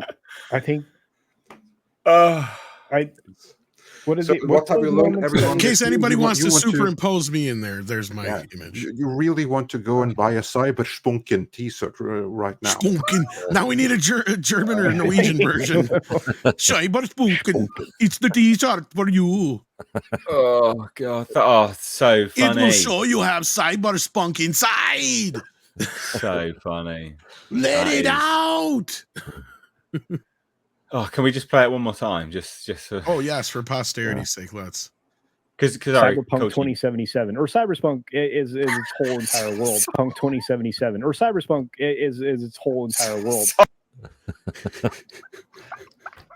Yeah, you called him out right away. That's what's funny about it. He's like, I did not say that. It's like, yes, you fucking did. I love how embarrassed he is right now. He's like, these are my friends. Look, if we can't take the piss out of you, no one can. All right, that's what friends do. Hey, this gaff may have just made you a few bucks. I know, because we're gonna release those shirts on Beach Punk. You mean Beach Spunk? Beach Spunk. Get your cyber spunk on Beach Punk. I've been trying to get him to fuck up and say that for a while. I'm probably the blame for that because I've been doing that to him for the longest time. I've been calling it Beach Spunk and Foot Funk. Oh, I love it. Just so to be much. an ass. Right. Okay, let's get this show back on the road. We've got some super chats to get to. So, God of the Chat said for $20, Merry Christmas, gents. God or Goddess, I'm not picky. Well, you said God, so we shall call you the God of the Chat for today. Thank you so much. Thank you, God of the Chat. Macadama for 10. I think that's it. Is it Macadama? Yeah, for Macadama. $10 says, hello, friends. Posted earlier. Use the X-Men and Fantastic Four. How about a full-powered Franklin Richards comes to this universe to destroy Scarlet Witch, who killed his father, Reed Richards, in his universe? That could work. Never going to happen. Never going to happen because that's a strong man, and we're not allowed them. It sounds But very that would be convoluted, great. though, and a little bit too clever for Marvel today. Yes. Yeah, exactly. Richards could be trans though, and then they do it. Yeah, and by the power of that, they transitioned universes as well. Yeah, could be it. Metallica fan sent in £10 says, I don't understand why people are getting upset about the Insomniac leak. It games not announced or in early development footage of stuff. Things will change. Isn't it pretty close? I thought, was it? So people thought it was going to release. I'm guessing that they're talking about the Wolverine game. Yeah. It was supposed to. People were saying that it was supposed to come out this next year, but it doesn't look like it's going to come out till 2025 now. So they're reworking some stuff, but apparently, the whole pretty much game premise has leaked, and it's not very good. A lot of so it's the premise that's leaked. Yeah, and footage and all that sort of stuff. But a lot of huge fans of the character Wolverine are not happy with the direction that they're allegedly taking. But we'll see when it's all made official. We will indeed see. Miranda sent in $10, says that trailer for the American Society of Magical Negroes made me want to vomit. I'm so sick of Hollywood racism. It's got 60,000 plus dislikes, by the way. Yeah, so we obviously covered that. Sorry, got this a bit late there. Accent Seller sent in 50 Norwegian kroner, says Casino is Coach Casino's gone for a little bit. We'll get to that one in a minute when he comes back. Big Al Games for £20 says, Yo, Mr. H, saw Godzilla -1 on Saturday. Thought it was bloody brilliant. However, took my mum with me to see it, and she absolutely hated it. She said it was boring, predictable, and had bad acting. Safe to say she wasn't a fan. It does seem to be quite... I mean, it is a male-centric, audience-based film, quite frankly. If you look at the demographic breakdown of the people watching it, it's predominantly men. It is predominantly men. So, and it is... I think it taps into that sort of immature element, not immature, but the inner child of men who like big monsters. So, it's not really a surprise, but I'm glad you liked it. Put it that way. Culture, are you back yet? See. We've got this one from Accent Seller. Casino and his cyber lump with cyber spunk. Thinking of Nate, what a cyber hunk with that cyber junk. Or was it in the cyber trunk? Cyber gun. #gamer. Fuck's sake. That was awesome. I mean, mate. My countryman is a proper poet right there, even in English. Oh my goodness.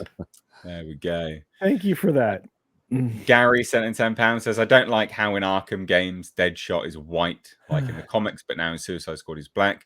Apparently the other guy is a poser, meaning Batman was too dumb to figure it out years ago. That's quite funny. Well, they're going to be connecting it all soon, aren't they? So doesn't that mean that it'll have to be unified across the board? Is that right? I thought the new DCU, they'd be connecting it all, interconnected, wasn't it? That's what James Gunn said in the first place. And then for some reason, he still keeps making this stupid Batverse. So this would not be in line with that. Because, he did brag that it's all going to be connected. It's all going to be consistent across the board. Well, that didn't last long, or maybe it hasn't started yet. I don't know.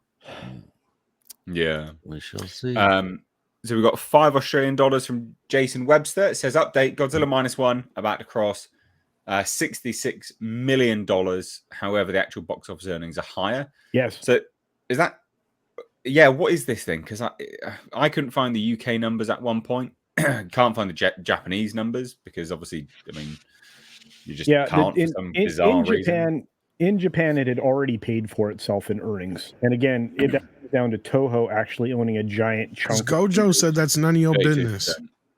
32% in Japan. That's all Big G's money. And then how much is it done in the States now?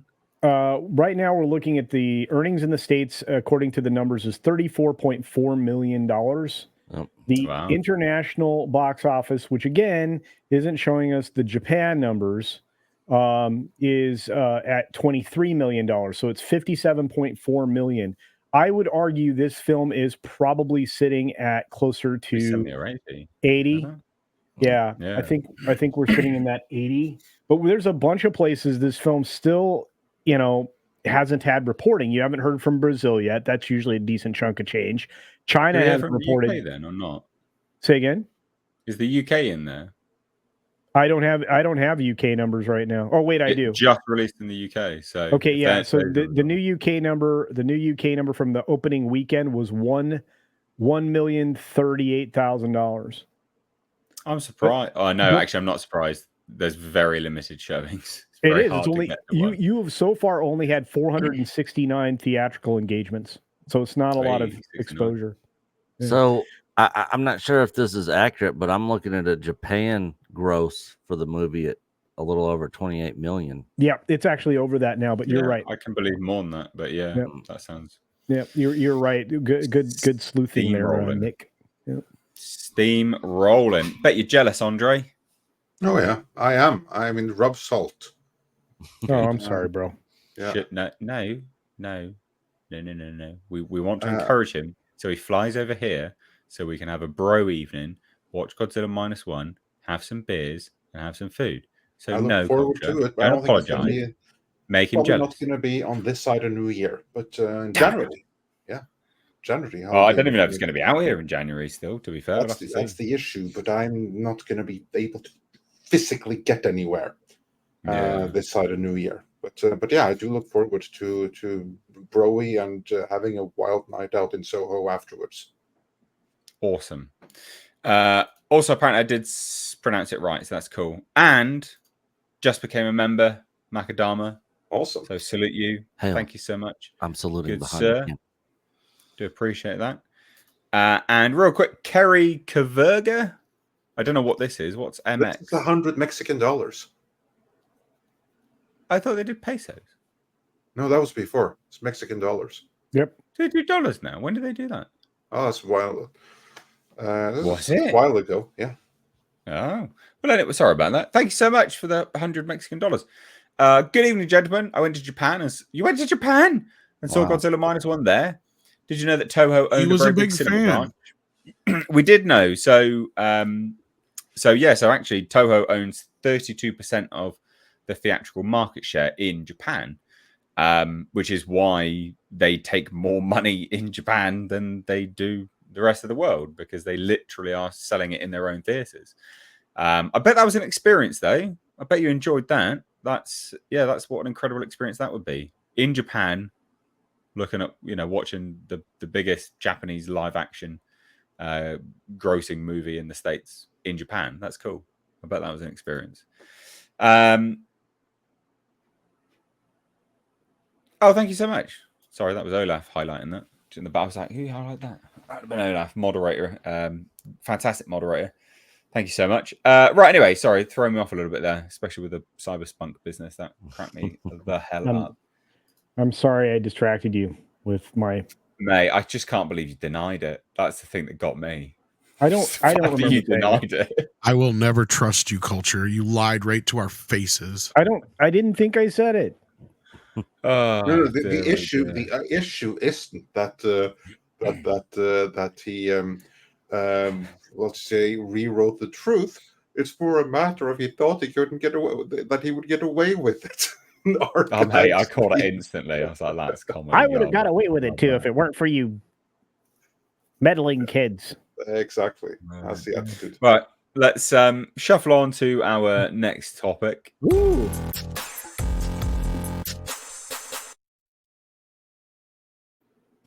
So, as the headline notes, DCEU ends with a whimper as Aquaman and the Lost Kingdom gets a low-key fan screening in place of their premiere. Oh, wow. And it's literally premiere amazing. That's this how just much gets worse and worse. It's super lame as well. So there's no red carpet premiere, no after party. It's a very small pre-reception, a fan screening. Jason Momoa and James Wan are at the Grove. And that's it. That's it. That's dying with a whimper right there. Yeah, you know what? I'll tell you what. It's to me, it's incredibly telling because they don't have any confidence in it, and it's not a case of not spending any money. I mean, the thing is that they know if they were to make this a big deal, that they're going to give the impression that they've got confidence and faith in the movie and it's worth going to see. Them doing this puts a massive damper on that, I think, in PR.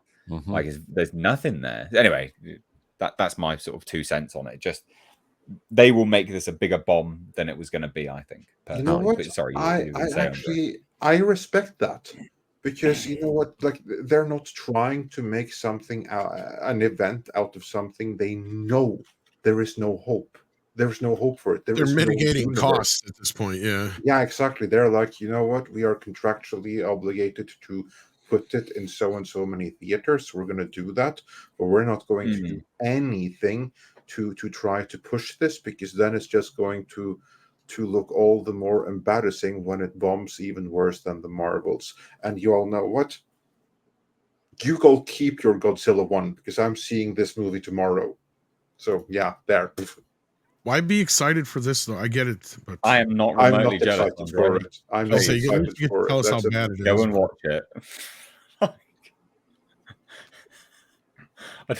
I don't think anyone's jealous of you there, mate. See this way, I would much rather take the flight over to the UK, see Godzilla there, and get shit-faced with you afterwards. There. I mean, it's just, look, so what I thought was funny as well on this is that they even have, look at them, they're just leaning against the wall. The tridents. Just leaning against the wall. And they've got the embargo. Where was it? He replied to someone. So it's embargoed until Thursday morning. Really? Wow. So day of release? Yeah, so fucking garbage. So basically that means that I can release my review prior to the embargo lifting. Yep. Yeah. But what does that say to you, right? The embargo's that close to release? They know they've got a piece of shit on their hands. I mean, that's obvious. We've known this for a while. We've seen the leaks. We've heard about the test screenings. That was one of the most hilarious conversations I ever had, because it was in the midst of the whole Amber Heard thing. And I kept asking, I'm like, well, what's going on with Amber in the movie? Because for a bit there, they were thinking about recasting and reshooting, because at that point, there was still a future, right? Like DeLuca and Abdi were going to try and reconfigure what they already had, to work with. At that point was the plan. And they were like, well, they had talked to Emilia Clarke, but she had turned it down. And there was another actress or two that was in, kind of in the running for the role. And the rumor was they were just going to reshoot out the scenes with Amber, because there wasn't that many anyway. And that was going to be it. But then her people got involved. I think her lawyers or something got all fucking pissy with them. And I think that's already been put out there. So that almost confirms what, we were reporting at that time pretty much. But then at the end of the day, she got pretty much cut out of the movie anyway. But when I would ask, I'd be like, well, what's going on with Amber? They'd be like, she's the least of the movie's problems. I'm like, what do you mean? They're like, we've tested this thing, and it's like the lowest test scores in the history of fucking Warner Brothers. They're like, they may have been a bit hyperbolic, but they're like, yeah, Amber's not the fucking problem. The movie is. It's a piece of shit. They kept saying. It's like, it's garbage. It's just trash. It's just an expensive Frankensteinian mess, to quote Andre. Basically, I know that's not what they said at the time. I'm paraphrasing, but yeah, how a talented filmmaker like James Wan could allow that to happen. Oh, I think he told us how that happened. He probably started from one place, and then between the controversies and the changing of the guards and everything that had you got to remember, this movie was made under 2 different regimes, basically, or maybe even 3 regimes. Yeah. So, I mean, at that point, you have the how many different alternate cuts of this movie. And like they said, I'm on the last one, and this one was confirmed by somebody else putting it out in one of the reports, where I had been told is that after one of the reshoots, the scores went down. Yeah. Yeah. So, yeah. They had to keep doing loads of reshoots as well, because they were like, oh, is it going to come out before or after The Flash? When's The Flash going to come out? That was the other issue, yeah. Oh, we're going to end it now, so there's no point having these cameos anyway. It's been a joke for. And that's where even James Wan was even confused what movie he was putting out. I think he even said something like that. Again, I'm paraphrasing, but you know, to where he had so many different endings for this movie and which Batman was going to be in it and all this other crap was going on in the process. And, you know, that was what the studio probably was more worried about than the actual story itself, which they probably should have been. And I don't know if they have fixed it yet, but that was, you know, I heard it kind of kicks off kind of depressing. We know like Amber Heard's in the hospital through most of the movie anyway. I'm not going to even say what happens to some of the other characters because in case there are people who may want to see this or they have changed some things since last test screening, I don't know. But yeah, it just sounds like it's a big fucking mess, and I see what they're doing here. They're just kind of mitigating the losses. But you even have Jason Momoa at this point, and hopefully I'm not jumping the gun on the story, but I mean he's basically already saying like the future of this character is not looking too hot. And when you got him saying that right before the fucking movie drops. Yeah. That's him basically telegraphing to the audience that this is it. And I noticed that when that second trailer or teaser or whatever dropped and the whole thing was this is Aquaman's last stand. I'm like, boy, that sure sounds pretty definitive there. Yeah. And you're not even pretending that you're going to continue with this shit. Yeah. At this point. It's over with. It's over with. I mean, I'm sure Momoa's just chomping at the bit to go, yes, I'm going to be fucking, I'm going to be Lobo. Okay. That's the worst kept secret in Hollywood, guys. Guess what? James Gunn said I get to be Lobo. Yeah, you know that's what's probably he's going to do like 3 months after this movie comes out on video. Oh yeah, for sure. A week. It might even be sooner. You're right. I'm just giving him some time because, like, again, they don't want to stomp all over this, but I see where Andre's coming from. They're mitigating their losses here. At least this way, they can't be seen as they're not completely burying the movie, but they're not. They're clearly not, they don't have the confidence in it, and they've spent whatever money they've got right now, whatever they're going to spend on it, and they pushed it to Wonka, I bet. As soon as they seen that movie was getting the buzz it was, even if they had just a minimal amount of advertising for Aquaman, they probably pushed every last dime over to Wonka now, I bet. I've seen a fair amount of advertising for Aquaman now, but I mean, it's not just that. I mean, again, they may still push it internationally because I didn't the first one do really well internationally. Even more so than the US. Yeah. I have no idea why, but it did. And it was a fun movie. But why it did $1 billion? Who the hell knows? Well, this will be the year that 2 sequels to billion-dollar movies bomb. Captain Marvel, billion-dollar movie, allegedly. The Marvels, bombs. Aquaman, billion-dollar movie. Aquaman 2, bombs. Cannot wait. Super, super funny. Not that I'm wishing it failure. I don't care. I just think it's comical that there's 2 movies to billion-dollar films that are going to flop massively. And that's you could even argue that Indiana Jones is in that race too, because that's true. I'm assuming at 790 million back in 2008 with inflation is probably close to $1 billion now. I'd say so. Yeah. Yep. So there's 3 right there, and then you could almost consider Flash a quasi sequel to the Batman films that had Michael Keaton in them. No. With inflation, those were also $1 billion films. So there you go. Well, maybe not the second one, but damn close. What did the second Guardians movie make? The second one did like 900 and some million, almost close to $1 billion. It was the first one that did like 700 or 800 million, and the third one took a little step back, like 100 million less. I think it was. That's just off the top of my head. Yeah, 869.8 million. I was close. See, yeah, not bad, not bad. Well, anyway, Colchi, got anything else to add to this, Nick? Other than I have to see this piece of garbage sometime on Thursday afternoon. I will never watch it, ever. I have to see it. I'm supposed to do a review on it. So fair. I've got to watch it as well, so we can all, you know, hate the movie together. I guess if it's garbage anyway, which probably will be, but we shall see. Hopefully not. Who knows? Real quick, just as an FYI, I think Cyberspunk probably got us demonetized. So, if you, here's what it is. If you like what we do here, ladies and gents, please do chuck on a buck with the super chats. Fan funding is pretty big here because we do get demonetized and just penalized, generally speaking, for just nice, normal, open conversation. I did mention Sound of Freedom, so that might have got us demonetized too. There you go. You said it again as well. Now you really, now you really, we're double demonetized. Yeah. I said something too. Spunken in a nice German accent, just to really get this extra. Brilliant. Why does it sound so much dirtier? I know when he says it. Yeah. Well, anyway, German makes it sound dirty. We got double. If you want super chats, are the way to do that. Do help out the channel. So do memberships.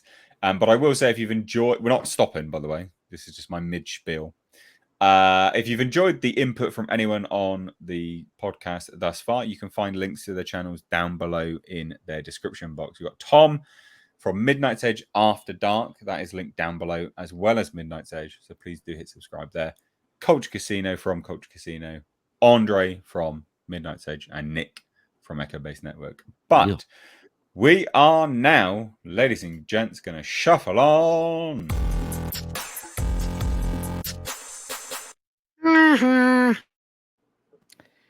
Over to you, Yeah, Culture, it's not mate. looking good for the Snyder Bros. Zack Snyder's Rebel Moon is not getting any love from the critics. This film went super big time splat over on the Tomato site, and we'll check on that in just a moment. But it is absolutely hot garbage according to the critics. They have it sitting at 20% on Rotten Tomatoes, to say it properly, according to Mr. H. And well, here it is right here. You have the audience score. I'm not sure how many audience have seen this. I mean, they're giving credit for 1,000 plus people seeing this at Is this that point. verified or just open? With a 72% rating by the fans. Verified audience is sitting well pretty high as well, decently.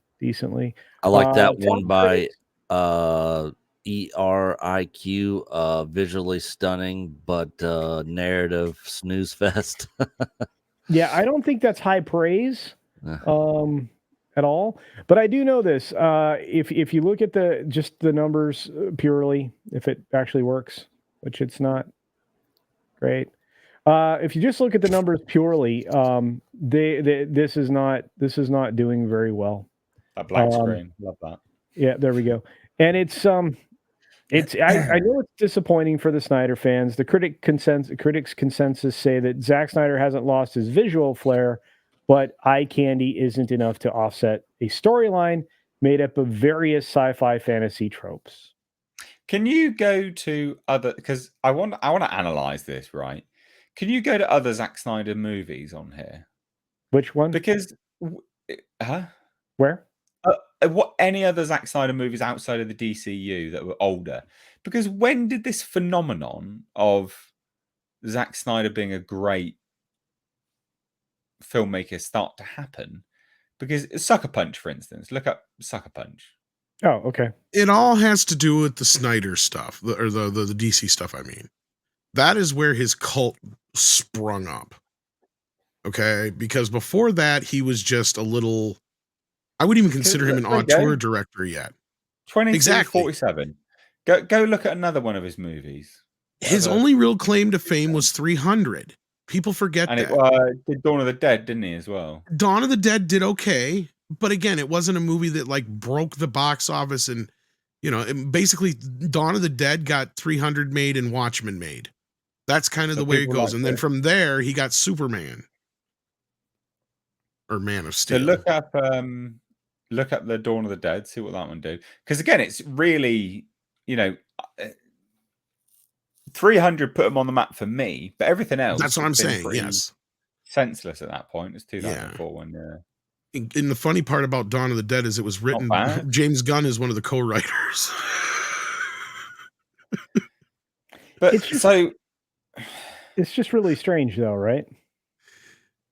He got the job because, for two reasons: 300, and because he was the first person who could actually make Watchmen a movie. Right? Because everybody before that kept saying it was impossible. And when when Nolan turned down Man of Steel, they went to him next because I think it was during the time he was making Watchmen. It was even before the movie had come out, if I remember correctly. And Nolan just agreed to produce just so they could run interference with John Peters. Now, if anybody remember who John Peters is? That name rings a bell, yeah. Okay, he was the guy for and wow, wiki wow. That John Peters, the guy who kept trying to insist on putting a spider in Superman Lives because they're the most dangerous creature on the planet. So he wanted a big, huge mechanical spider for Superman to fight. So that's that guy, the guy who claims all the credit for Batman. He was basically a hairdresser for Barbra Streisand and became a film producer because he got lucky and happened to produce a few movies like Rain Man and shit. Right? Like that's he happened to be in the right place at the right time, and everything else just kind of like went on its own. He lucked his way to success.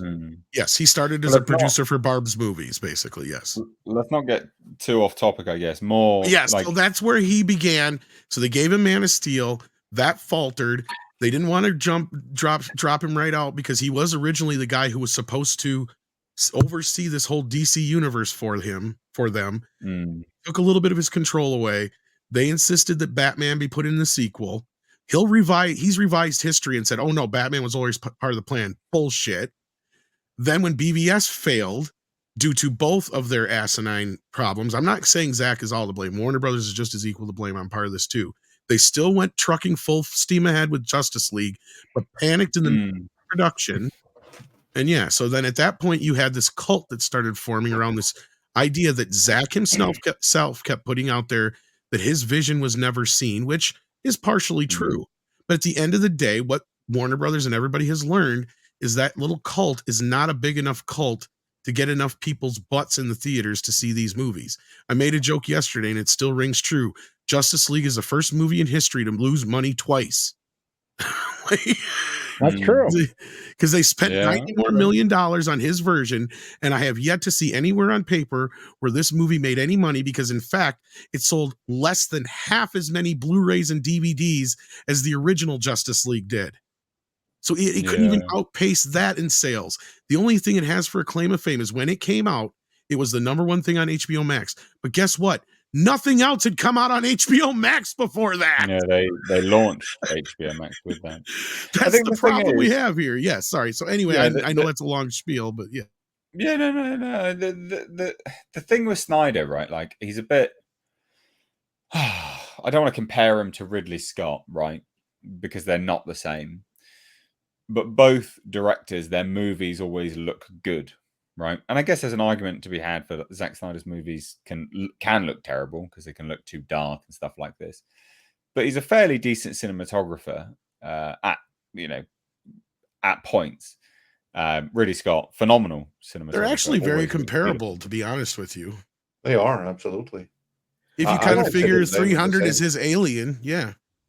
Well, real quick, at the time that I picked up this article this morning, the Rotten Tomatoes score was rocking about 26%. Oh, it's gone down.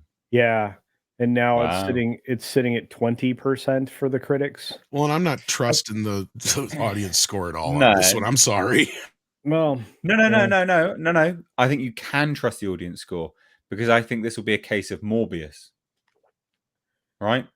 Oh. Not many people are going to go out and watch it. Not many people are going to review it. So it'll be a high score because not many people are bothered with it. Just the Snyder Bros. You're right. And that's why I mean, I'm not, they're going to like it. And that's who's going to see it right now. And that's who's reviewing it. But yeah. Yeah. But I mean, honestly, when this comes out on streaming, it's the 21st. That's when you'll be able to watch this on Netflix. I mean, really, how much of a theatrical release plan was forward? Say again? I thought they moved it forward. I think let me double check, but I think it's still reported as the 21st. Let me double check. Okay. Yeah, this December month 21st. or next month? Oh, I was gonna say, it's just tomorrow or 2 days from now. Yeah, it'll be out Monday tomorrow or midnight tomorrow night. Yeah. Oh, I'm gonna have to watch. Oh, I'm gonna have to watch that. And now, is this the extended version that we were promised and threatened with, or? I hope not. Or is that coming next year? Pretty long. That's the funny thing. Because they cut this one movie up into 2 parts already. Okay. And then he has an extended version of these 2 films. So yeah, again, I think he's a very good, making a comparison to Ridley Scott is not a horrible comparison. The big difference is Zack Snyder already has the director's cuts pre-made. Ridley kind of comes back to it later on and goes, I want to do this instead. Depending how much whiskey he's drunk that weekend, I guess. Pretty much, yeah. Well, and it says here that Snyder himself has previously stated he's planning a longer director's cut. So that's what I mean. He goes into it with that plan, right? Yeah, I don't know. I mean, look, personally, I don't really care about this. I thought the CGI looked really janky. In the trailer, I thought those ships looked terrible. And, you know, at the end of the day, it's not really. I don't think this is going to be my cup of tea massively. So I'm not that bothered about it, but it is funny how everyone's rallying. I find the phenomenon of Zack Snyder just odd.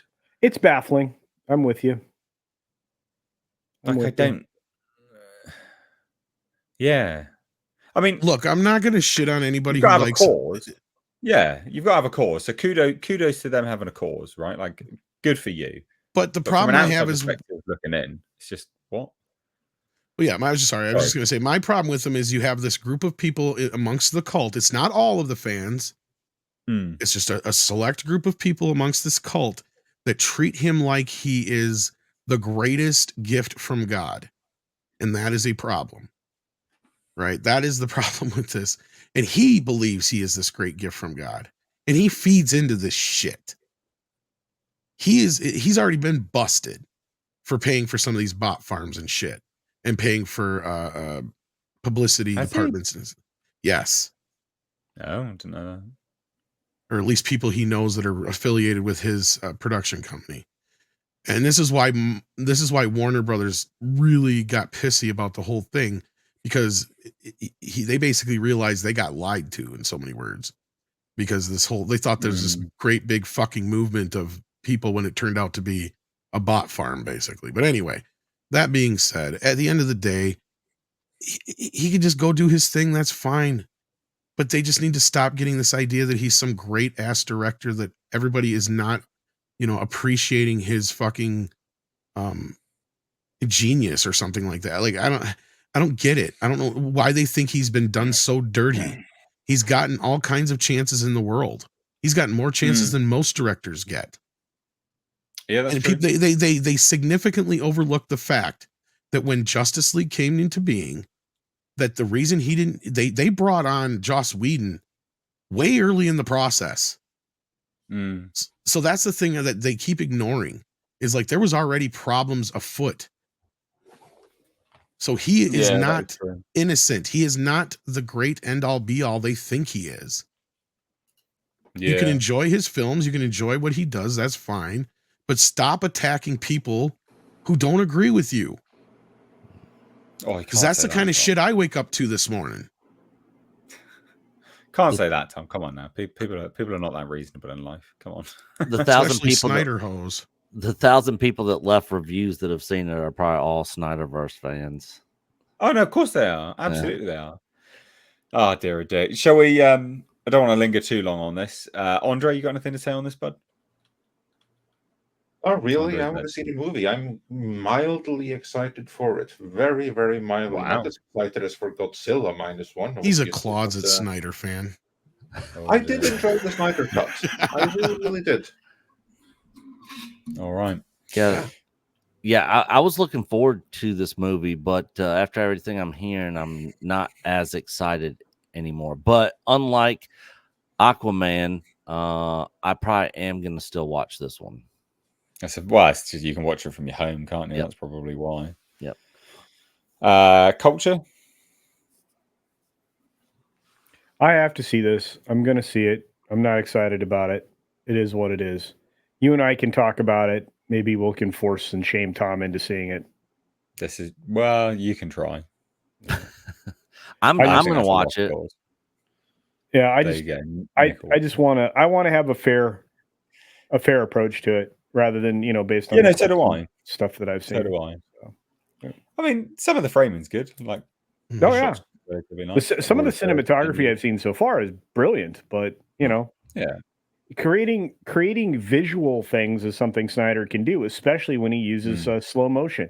And by the way, the extended director's cut is 1 hour of slow motion that he's removed from this film. Yeah, I'm not. That's lame. Well, that's why I wonder why. Look, I get it. There is some bits that are different, but I love the people who put the video together where they just show you like a lot of the movie is just that. It's a lot of long ass establishing shots that leads you to the same fucking scene that's in the Joss Whedon cut. And the Joss Whedon version just literally gets you through the same shit a lot faster, right? It doesn't sit there and meander forever. Like, other than some of the other stuff that was reshot. I mean, that's the only other thing I can go like, it's the same damn movie at the end of the day. Right, I think we best shuffle on to this before Sorry, Tom riles up. Move Snyder on. Bros Move again. on. I'll wake up to something else tomorrow. Jason Dugdale sent in £5. Says, has Johnny Depp sold his soul for $301 million? What's this about? Is this the talk? I've been hearing some rumors about pirate talks. Did he actually sign on? I've not heard anything about that. Don't think so. Unless this just came down. I mean, he probably would for $301 million. They're not going to give him $301 million. You don't think they would? No, I really don't. Not I actually don't think that they would. But not up front, but yeah. Yeah, but I think that they already gave him $100 million before. Sorry. Yeah, but no one's going to be privy to that deal. So it's going to be rumors, isn't it? What? Do anyone know what this is? Yeah. So apparently, there's some rumors going around on his potential return. So yeah, it's all rumor based. It's all potential and possibilities. And it goes back to an already debunked thing from 2022. Oh, okay. Yes. But if you look at the inflation from when he got paid that 99 million payday to now, that's not actually out of the realm of possibility. And also, this is one of those kind of things that Disney would need right now. Sorry, go ahead on. Yeah, also, what they do is basically say, okay, look, here's what you get up front. And if the movie is able to hit, say, 1.5 billion, which basically means doing what the previous movies did, plus inflation and ticket price hikes, then boom, you're going to get this bonus, which leaves for a total pay of $301 million. I can see that. Yeah, because that way it's like, this is what you get up front. If it hits this much, you get this much after the fact. If it hits this much, you get this. 1.5, you get the total 301. And that way you're not a liar, because the whole joke here is that he said in court that he would not return for 300 million. By implication, that might be what it is too, is just a joke, but yeah. Yeah, but the joke there basically is, but I'll do it for 301. Yeah. But then again, I've already said that if there's one thing that's going to get him back into that fold is the fact that A, Jerry Bruckheimer never said one bad word about him publicly. Yep, that's true. And B, that this is the one character that he's always come back to, and he's always praised. He's in love with. He got his Oscar nomination, or didn't he win it? I can't remember if he won it, but I think he got nominated. I don't think he won. No, he got nominated for it. So I mean, he holds it dearly. He still dresses in the uniform and goes out to hospitals and stuff like that. He used to dress up and pop up in the park constantly as Jack Sparrow. Like, this is a character that is in his blood. Yeah. Right. I think that you're gonna exactly. I think if they offer him that kind of a deal that Andre said, he would be hard pressed to say no. Well, I think everybody around him would be like, yeah, Bruckheimer do it. Or pals, like Tom was saying. I mean, and to add to what Tom was saying, also, he has a box that he carries with him called Jack in the Box, so that he can dress up, go to hospitals, everything Tom said. Tom's right. He loves this character. I mean, if somebody were if Disney were to offer him something like that, and I think $300 million is a little extreme, Tom. I mean, that's a lot of money. No, I think it's more along what Andre is saying, though. And there's another thing there too, because I don't think, I mean, of course you can make an argument, because the only way that he's going to get 300 million out of it is if it is what I said. He'll never be offered 300 million up front, because that means it's a $500 million movie before the cameras even start rolling. But so the only way that'll happen is if he gets, say, 40 million up front, and then if it hits 1.5, that triggers a bonus clause, which gives a total payment of that. But much more likely is that he's going to come back for 30, 40 million or something like that. And he's going to do it because, one, Jerry Bruckheimer is his friend and is going to ask him to. And two, all the people at Disney who he had an issue with, they're gone. Every last one of them. insofar as we Sans know. Bob Iger, anyway. Yeah, sans Bob Iger. We don't know if Bob Iger was ever an issue, how involved Bob Iger got. He may not have anything against Bob Iger personally. It would have been people further down the line. Maybe he had issues with Alan Horn, but Alan Horn is also gone. So unless he has issues with Bob Iger himself, every single person in Disney he would have interacted with and have had some kind of issue with, they're all gone. That's going to make it much, much easier to come back. Yeah. We've got to move on. We've got a few more super chats. We've got shuffle on to one of these topics as well. So Chaos is Fun for £1.99 says Warner goes bankrupt. I got £20 and first dibs on DC. Touche. Jason Webster for $10 Australian says just come back because someone told me you were talking about Rebel Moon. I believe, God, I'm going to start again. I believe Zack Snyder is better when paired with a good screenwriter. Snyder's Achilles heel was a screenwriter. I'll agree with that. Absolutely. I think we'll all agree with that. Yeah. I mean, where is James Gunn when Zack Snyder needs him? Yeah. It's true. Very true. Zilla sent in 99 cents with nothing. I think it got deleted. I don't know. Olaf might be on that to figure out what that was. Not overly sure. So sorry about that. But let's shuffle on, shall we?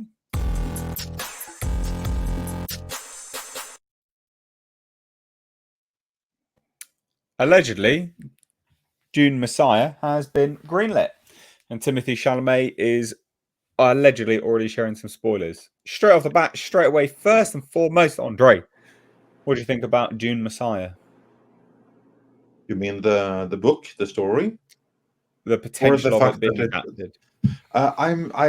Here's what I think about it. I hope that they start filming it before part 2 opens. I hope that they commit the money to it already now, so that there's no way that they can go back on it when Dune Part 2 underperforms, which I fear that it's going to. So I want to see it happen. I just want like one complete Dune trilogy, because we almost had it before. Actually, in a sense, we did kind of get it before in the sci-fi miniseries, but they stopped short of the God Emperor of Dune, not because Children of Dune, which also includes an adaptation of Dune Messiah. That's the first episode of Children of Dune for the Sci-Fi Channel. That's Dune Messiah. But they didn't go all the way because look what Tom has there. Nice. But they simply changed strategy. I would like to basically see the entire storyline of Paul Atreides, his rise and his fall. So I hope that this happens, and for that reason, I haven't read the story yet. If it's greenlit, fantastic, but it's not enough that it's greenlit. They need to start filming it before part 2 opens. I think you might be. Yeah. I think you might be all right here. I think with the momentum the first movie made between video and on HBO Max, and the fact that you have two of the hottest stars in the world right now, I think he's going to do okay, Andre. I hope so. But because here's like the thing. My issue is this. The first movie was the only movie that I can think of to be bailed out by the lockdowns and the pandemic, because it opened not during the height, but because of the situation that was right then. It opened simultaneously in HBO Max and in theaters, which means that it got the free pass. Everyone was like, okay, this is not... Still made $400 million, though. Yeah, it still made $400 million. But we don't know what it would have done under a normal situation. We don't. Would it have? I think we're about to find out. That's what I mean. And I'll tell you how we'll know what the results are going to be. Kong, because Kong did just $100 million more, and we argued for a while that sucker could have been $1 billion hit had it not been on HBO Max at the same time in theaters, but actually open. Yeah. I think a similar problem with Dune. I think the sequel I could be wrong. I think the original movie could have done about $800 million, which I think was where we all were kind of predicting it was going to fall. And I think the sequel's going to probably do $600, $700, $800 million too. It might even do better than that, Andre. I mean, I know a lot of people who have seen it now that didn't get to see it when it first came out. What did they think about it? Because they like it. It's cool. A lot of people enjoy it. Because my worry is this, that it's not visually exciting enough, that it's too dry, it's too bloated, it's too long, and it's too boring. And for quite a few people, maybe too many to warrant a part 3 is going to feel that way. And my worry, and I could be completely wrong. Nothing would make me happier if Dune Part 2 makes 800-900 million, 1 billion, and they proceed with Part 3, so we get the complete Paul Atreides trilogy. Nothing would make me happier than that. My worry, though, because I think that director Denis Villeneuve, he went a little bit overboard with some scenes. Having read the script was, I'm not going to say that it was more action-oriented, because it wasn't. But I think that he went a little bit overboard with emotion and making it like a visceral experience. It wasn't enough words. It was bloated. It was bloated and a little bit pretentious. And my worry, and I could be wrong, I hope I'm wrong, my worry is that fewer people than we would like and fewer people than Warner think are going to come back to see this one in theaters. I don't know how many are going to be like, oh wow, Dune, that's my top list of movies for next year. I can't freaking wait to see Dune Part 2. I mean, if there's one movie that could benefit from like a new Barbenheimer situation, it's Dune Part 2, because I don't know how much enthusiasm a somber movie like that is able to generate. And even the trailer promises. Well, I think I think it's important to note is that Dune Part 2 is not actually going to be much of a somber movie. It is going to be an action movie. I hope so. But the first one was a somber movie. Let's just get a bit of a background on Dune Messiah, right? So that is the second novel, Dune Messiah. Earlier this month, Denis Villeneuve spoke to the South Korean press. And said that it is being written right now. The screenplay is almost finished. So that indicates that it has basically been greenlit. At least they're paying someone to write the script. You don't write the script for fun. He's writing it because they've probably offered him cash to do it. But it is not finished. It will take a little time. There's a dream of making a third movie. It would make absolute sense to me, which makes a lot of sense. Jeff Snyder, who is relatively reliable leaker, is hearing that Warner Brothers has already given a third film the green light. That's can't actually be the case because Warner Brothers can't green light it. They only fund 25% of it. It's actually a legendary movie. So not quite understanding that, to be fair. He is reliable, but it's a legendary property, not a Warner Brothers property. So he says, so maybe take this one with a pinch of salt. I'm already hearing rumblings that Warner Brothers is so bullish on Villeneuve's vision for Dune that Part 3 has already been greenlit with a 2027 release date in mind. Warner Brothers sees Part 2 as a home run, and internally, I'm hearing the studio is already projecting an opening north of $100 million. That may be optimistic, but given the trailer above, hardly out of the question. It's a legendary movie. It's not a Warner Brothers movie. Well, remember though, when I think I pointed it out on your podcast before, Mr. H, and you went and looked it up, there was the time when the Dune trailer was outpacing the Batman trailer, if I remember right. Yeah, we looked and it had been out, and the Batman trailer had been out like a month prior to, and it was already outpacing it. And I'm looking up like the DVD sales and Blu-ray sales here. Did fairly well considering it dropped on streaming right away. It made almost $20 million in video sales. The first one did. Yeah. So it's not horrible. No, not at all. It was pretty decent, to be fair. So look, I don't. Maybe Jeff Snyder's just. Maybe he's just putting this with that, and he's just going to Warner Brothers, the studio. As well, like you said, it's down to legendary, really, at the end of the day, too. I think anyway, they could keep going with it if they wanted to. And that's what it looks like to me, because he's hearing that. Because here's like the thing. This is something that he is hearing. There's no official announcement. What he's heard is that they believe in it and they want to do it. You're right, though. There ain't no green light here. This is him reading into the situation. This is his interpretation of what he has heard. But there's one key figure here, and this is a number that I think we need to keep track of. The studio is already projecting an opening north of 100 million. What that means is, and I think we can trust this to me is the important thing. If Dune Part 2 opens to 100 million, we're getting Dune Messiah. If it doesn't, it will have disappointed the studio. I mean, this is the Man of Steel all over again, where they went out and they said, oh yeah, we're expecting this movie to do 1 billion. Here we don't know the final tally, but now we know, or we have very good reason to suspect, that this is the internal projection for the opening weekend. If it does anything less than that, the sequel is in trouble, because then they'll consider it disappointing. So now we have a number. So everyone, feel free to clip this and everything. There's our number. There's our magical number to keep track of.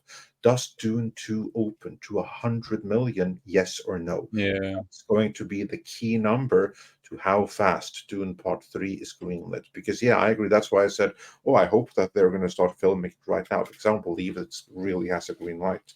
But I think that will be quickly forthcoming, because here's like the thing. It's actually more parties that has to green light it. You're right that Legendary are the ones that has to give the final green light, but distributor Warner have to give the first. They are the ones that have to let Legendary know that, this is a movie that we actually want to make, and we want to continue to fund the 25% of it. Or they're going to have to let them know that, you know what?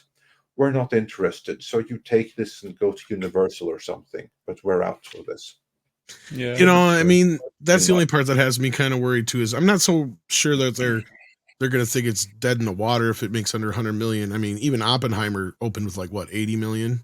Then it's going to depend on legs, but then it's going to yeah. I was going to say, but I think you're right. What gives me pause is that they pushed out a sequel possibility to 2027. See, that was kind of the same thing with when I saw the original announcement for the Batman, and they didn't rush to get that even out any sooner either. It's like, well, if they were in such a hurry to get another one out, they would have jumped on that shit right away, because that's a quick movie to be able to put into turnaround. It might be on schedule. It could very well be, but that's a long. It is long. I agree. I'm just saying that maybe that's 5 fucking years. Yeah. It's a long that you don't make that kind of a thing like that unless you're like Andre said, you're kind of hedging your bets. Because now I turn around and I wonder, because if you'll know Andre's right, also if it turns around, let's just say for the sake of argument, it does manage to break near that $100 million opening or better, and they instantly they're going to push that date up. We're going to hear the movie's going to be out more like 2025 or well, they did the second one quick turnaround, didn't they? Yeah. That's and that's what we were understanding, was that the first film was, because my understanding, isn't this one cheaper budget-wise too, Andre? Because the first film was kind of amortizing a lot of shit for the sequels in the series that never happened. This is true. All of because basically when you do a trilogy like this, you're essentially doing a TV series. And in a TV series, all of the major startup costs, especially, well, think of this as a sci-fi series, it's like Star Trek or something. You have a brand new bridge, you have a brand new starship, you have to design everything new. It costs a shit ton. But this is something that is then amortized over the course of 7 seasons, right? It's the same thing here. They have to do all of the major designs, all of that has to be done in the first movie. But once it has been done for the first movie, now you have the world. Now you can amortize that cost over the course of the next sequels. Of course, that's going to be offset by the rising cast costs of the sequels, because now suddenly, since the first one is assumed to be a hit, yeah, but spoilers, don't a bunch of them start falling off as you go along anyway? So of course there you have like one thing that's positive, but it's quickly offset by other things. So still going to be a very expensive endeavor. Yeah, well, got to get to Culture and Nick on this. What do you reckon? Did you like Dune? Would you be keen for Dune 3? So for me, the first one was kind of slow and boring a little bit. I wasn't a big fan, but I didn't hate the movie. I didn't think the movie sucked by any means. But it just wasn't for me. It just it's kind of slow and boring. Visuals were awesome. The second, third one, I could take them or leave them. They could cancel both of them, and I really wouldn't care. Wouldn't be Now Coach, affected. on the other hand, he is a huge Dune guy. Absolutely loves it. It was the best movie he'd seen in theaters all year. The year that it came out, he's super hyped for these next ones. But it's kind of a throwaway for me, honestly. Yeah, that's fair. Culture. That's cool. I am looking forward to the next film. I really did appreciate the first one. It was very close to the original. I don't know if a lot of people really know that. Probably haven't read the Herbert books or anything, but I think that if this film stays real close to the lore, I think that a third film to coincide with the Messiah aspect of the story is a good idea. I would see it. So, all right then. So just real quick, to clarify, Zilla sent in the 99 cents. That was actually his first ever super chat. So thank you so much. Thank you. Salute you, good Hail sir. Ziller. To appreciate that. But he also followed up with $4.99 because he wasn't unable to send text for that one. It says Godzilla -1 extended its release in the US till January 3rd. How long is the UK release? No idea. Literally can't find that. I'm surprised they can actually do that unless it's. Does the weekend start like before the end of the year? Maybe that's why. No, that's weird. Know. Why would they? That doesn't even make sense. The 31st would make sense. I wonder if they made a deal with Legendary. Perhaps. Well, you know what? Unless it is a calendar year. Yeah. I wouldn't be too surprised, honestly, because it could be like two things. One, the movie has to open in the calendar year, and because remember, it's considered a 2023 movie no matter what, even if the run extends into the calendar year of 2024. Right. So that's one thing. Another thing could be Legendary wants to see through the fingers with it because this helps them. Because like, oh shit, Godzilla is now a really hot property. This is actually good for us. We want more and more people to see it, so more will be interested in our movie. Because I see only win-win here. This is something that really invigorates the Godzilla brand, and I sincerely hope it's going to be extended till the UK because I can come like about less than 2 weeks into the new year is when I have the opportunity to like travel again. So I don't think it will in the UK, but I'll probably have to not. have a look into it. Which means I'll be waiting for streaming probably. Yeah, sadly. Larry Quado is sent in $10. Says I get the issue with certain Snyder fans, but I say go to Rebel Moon with an open mind. Absolutely, we will. It's much better than any of the recent Warner Brothers MCU or Star Wars stuff. It was also more like Dune than Star Wars, in my opinion. Well, I'll be interested. I will watch it, and I will go into it with an open mind. Same. Absolutely. But anyway, ladies and gents, we've got to shuffle on to this. Oh, Lord.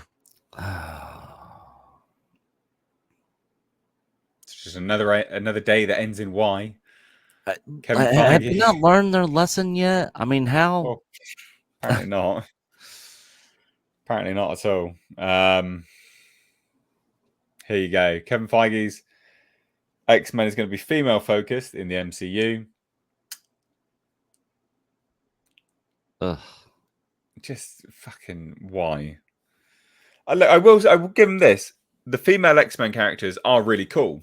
Yeah. But do I trust current Marvel to do them justice? No. Absolutely not. They'll be better than all the other X-Men, who are mainly white and toxic. And then the other thing here is that Mr. Sinister is rumored to be the villain. I like Mr. Sinister, Nathaniel Essex. He's a bloody cool character. But basically, the rumors are Kevin Feige's X-Men is all about the female characters. And there are some cool ones, like Storm. Rogue. We could have Rogue come in and murder Captain Marvel. That'd be cool. Not technically murder, but put her in a coma. That'd be epic. Yeah, get her powers. Jean Grey, she's cool. Psylocke, because she wears a sexy outfit. Yeah. So Daniel RPK basically said Kevin Feige wants to focus on the female members of the X-Men. Kevin Feige wants to move the X-Men in the MCU as far away as possible to make them different than what Fox did with its franchise and movies. Worth a note. So that's why you're bringing them into the Deadpool universe? That's smart. Yeah, the whole thing's nonsense. I mean, it's just bizarre. So they also say that there's going to be no Magneto for a while either, which I will say that's a good thing, only because he should have his own standalone movie from when he was a child, like an origin film, Yeah, and then have him brought into his films later. Yeah, because he's a very nuanced character, right? In the Holocaust, in concentration camps. Probably shouldn't be saying this stuff on YouTube. Fuck's sake. God damn it! I edit this stuff out when I monetized. This is true. I edit this stuff out when I slip up in videos. But you start off with that because it shows his conviction and his hatred of humanity, his disenfranchisement from humanity above all else.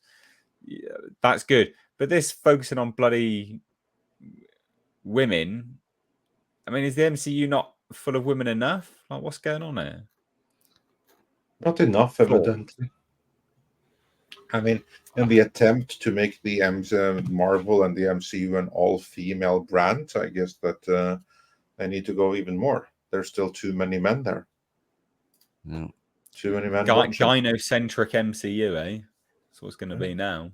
And who was it? Tom and Andre probably remember our culture, and that you might remember too. But who was it that was saying that the X-Men name is outdated? Cody Alonso. That was one of the producers. Yeah. Yes, I was Cody told Alonso. this back before Victoria was even a big part of the movies yet. I mean, she was in there, but she came through the office, I was told, and went through this tirade about nobody was allowed to use the term X-Men anymore. They were to refer to them only as the mutants because X-Men was too exclusive. And then that's what I know. Yeah. But Nate, before she publicly said it, I had said it, what was it, 2-3 years ago, Andre? More than that, maybe? Something like that, yeah. Yeah, because I said, don't be surprised if we hear that the X-Men movie, when it finally does get made, is going to be called the Mutants or something like that because of her. And then, like you said, she publicly had fucking admitted it. And I'm like, oh my God, they're actually even publicly saying this shit.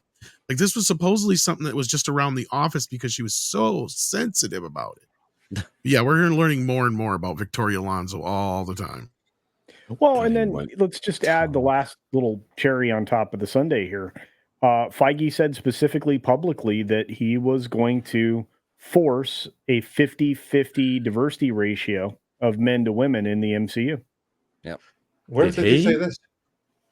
It was right after, it was right before Endgame came out, in between Infinity War and Endgame, wasn't it, Culture? Yep. I did not not know this. Yeah, this is news to me. Yeah, I can try and go source the information again. I'd love to see the source for that.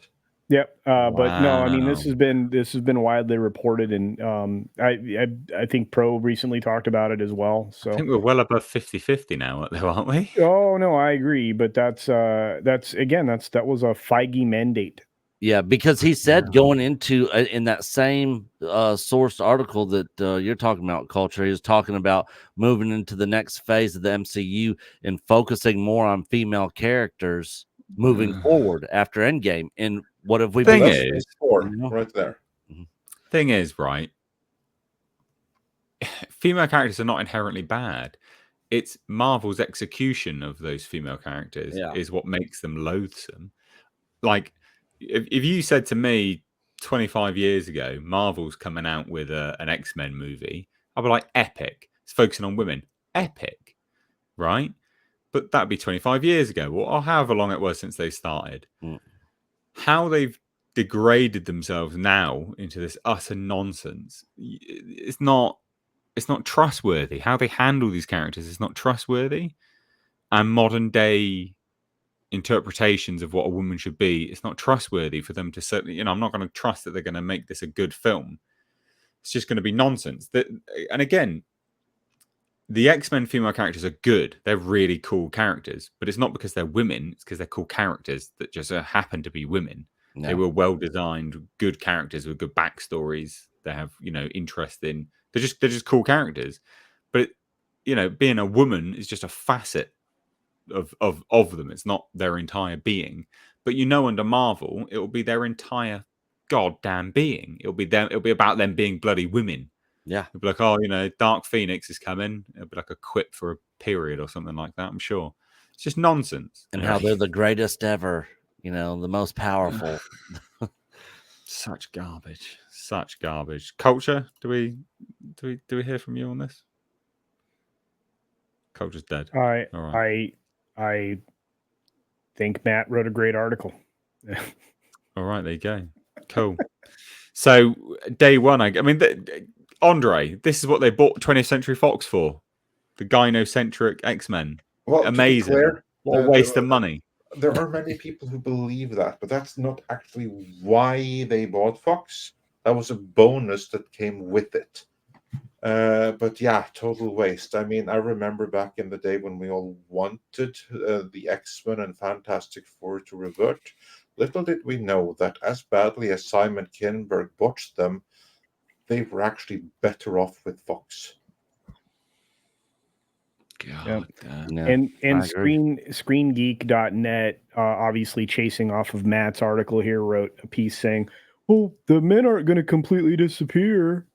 Okay, they'll just take a back seat. Yeah. It's all good then. Other men aren't going to completely disappear. There's still going to be like some cameos, some male characters. Yeah, okay, that's all good then. It'll be based on modern X-Men where Wolverine's fucking Cyclops anyway. Yeah, probably. Let's go out and get more. Let's go out and get more audience by replicating comics that basically killed the industry. Cool. Yeah, man. Yeah, that's recipe for success.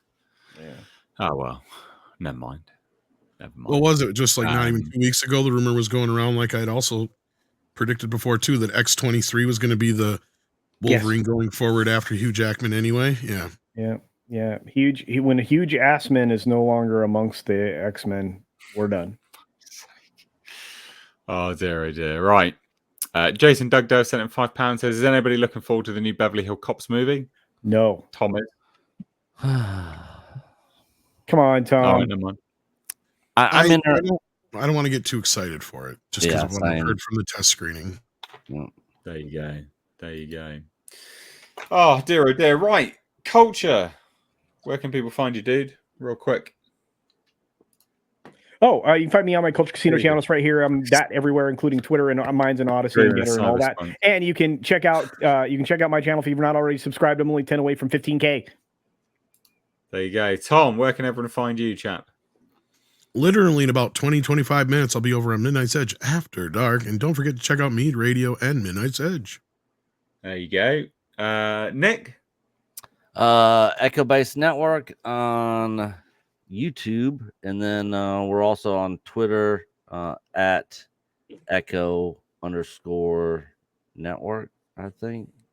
At network_Echo. Just search for Echo Base Network. Yeah. Andre?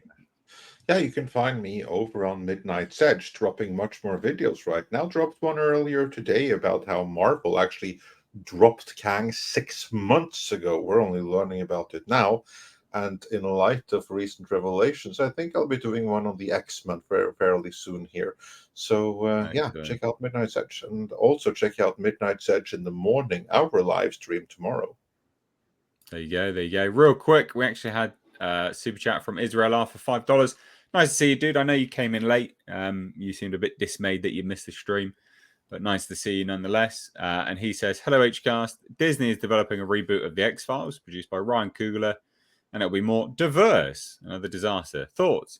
So I did a video on this when it was released. The initial rumor, I think it was a rumor or a statement anyway, that it was confirmed this is nonsense because the original X-Files was diverse. Yeah. The head of the FBI was black, for God's sake. And there's multiple black people running throughout it. There's loads of black characters. And I don't know what the woman as a co-star.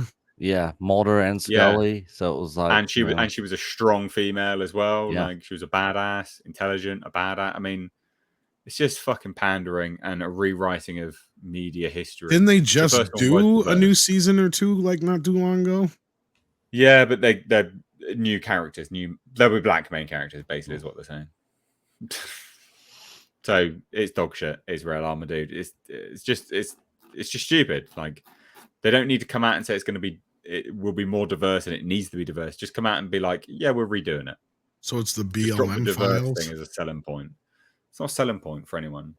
Thoughts, guys, real quick? Instead of casting black people, they should get Hispanic people. Then they can call it the Latinx files. Misty and Iron Man would be happy to be a part of that. Terrible. Look, amazing. I think that Tom's right though. We are not getting the Latin population involved in enough products. If you really are seeking that diversity quotient, you need to lean deeper into Hispanic demographics. You should.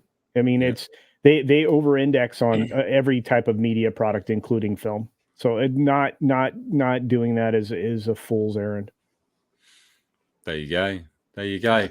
Well, from me and everyone else, do appreciate your time. Do appreciate you spending your Tuesday with us. We'll be back on Thursday for a bit of a Christmassy. It's a Christmas stream, but we're just going to try and get as many people to join as possible. Basically, same kind of thing, but Christmas as well, I guess. Just trying to make it a bit more of an action-packed podcast for you. So we'll catch you on Thursday. But for me and everyone else, thank you so much. Take care. Bye-bye now. Bye, guys.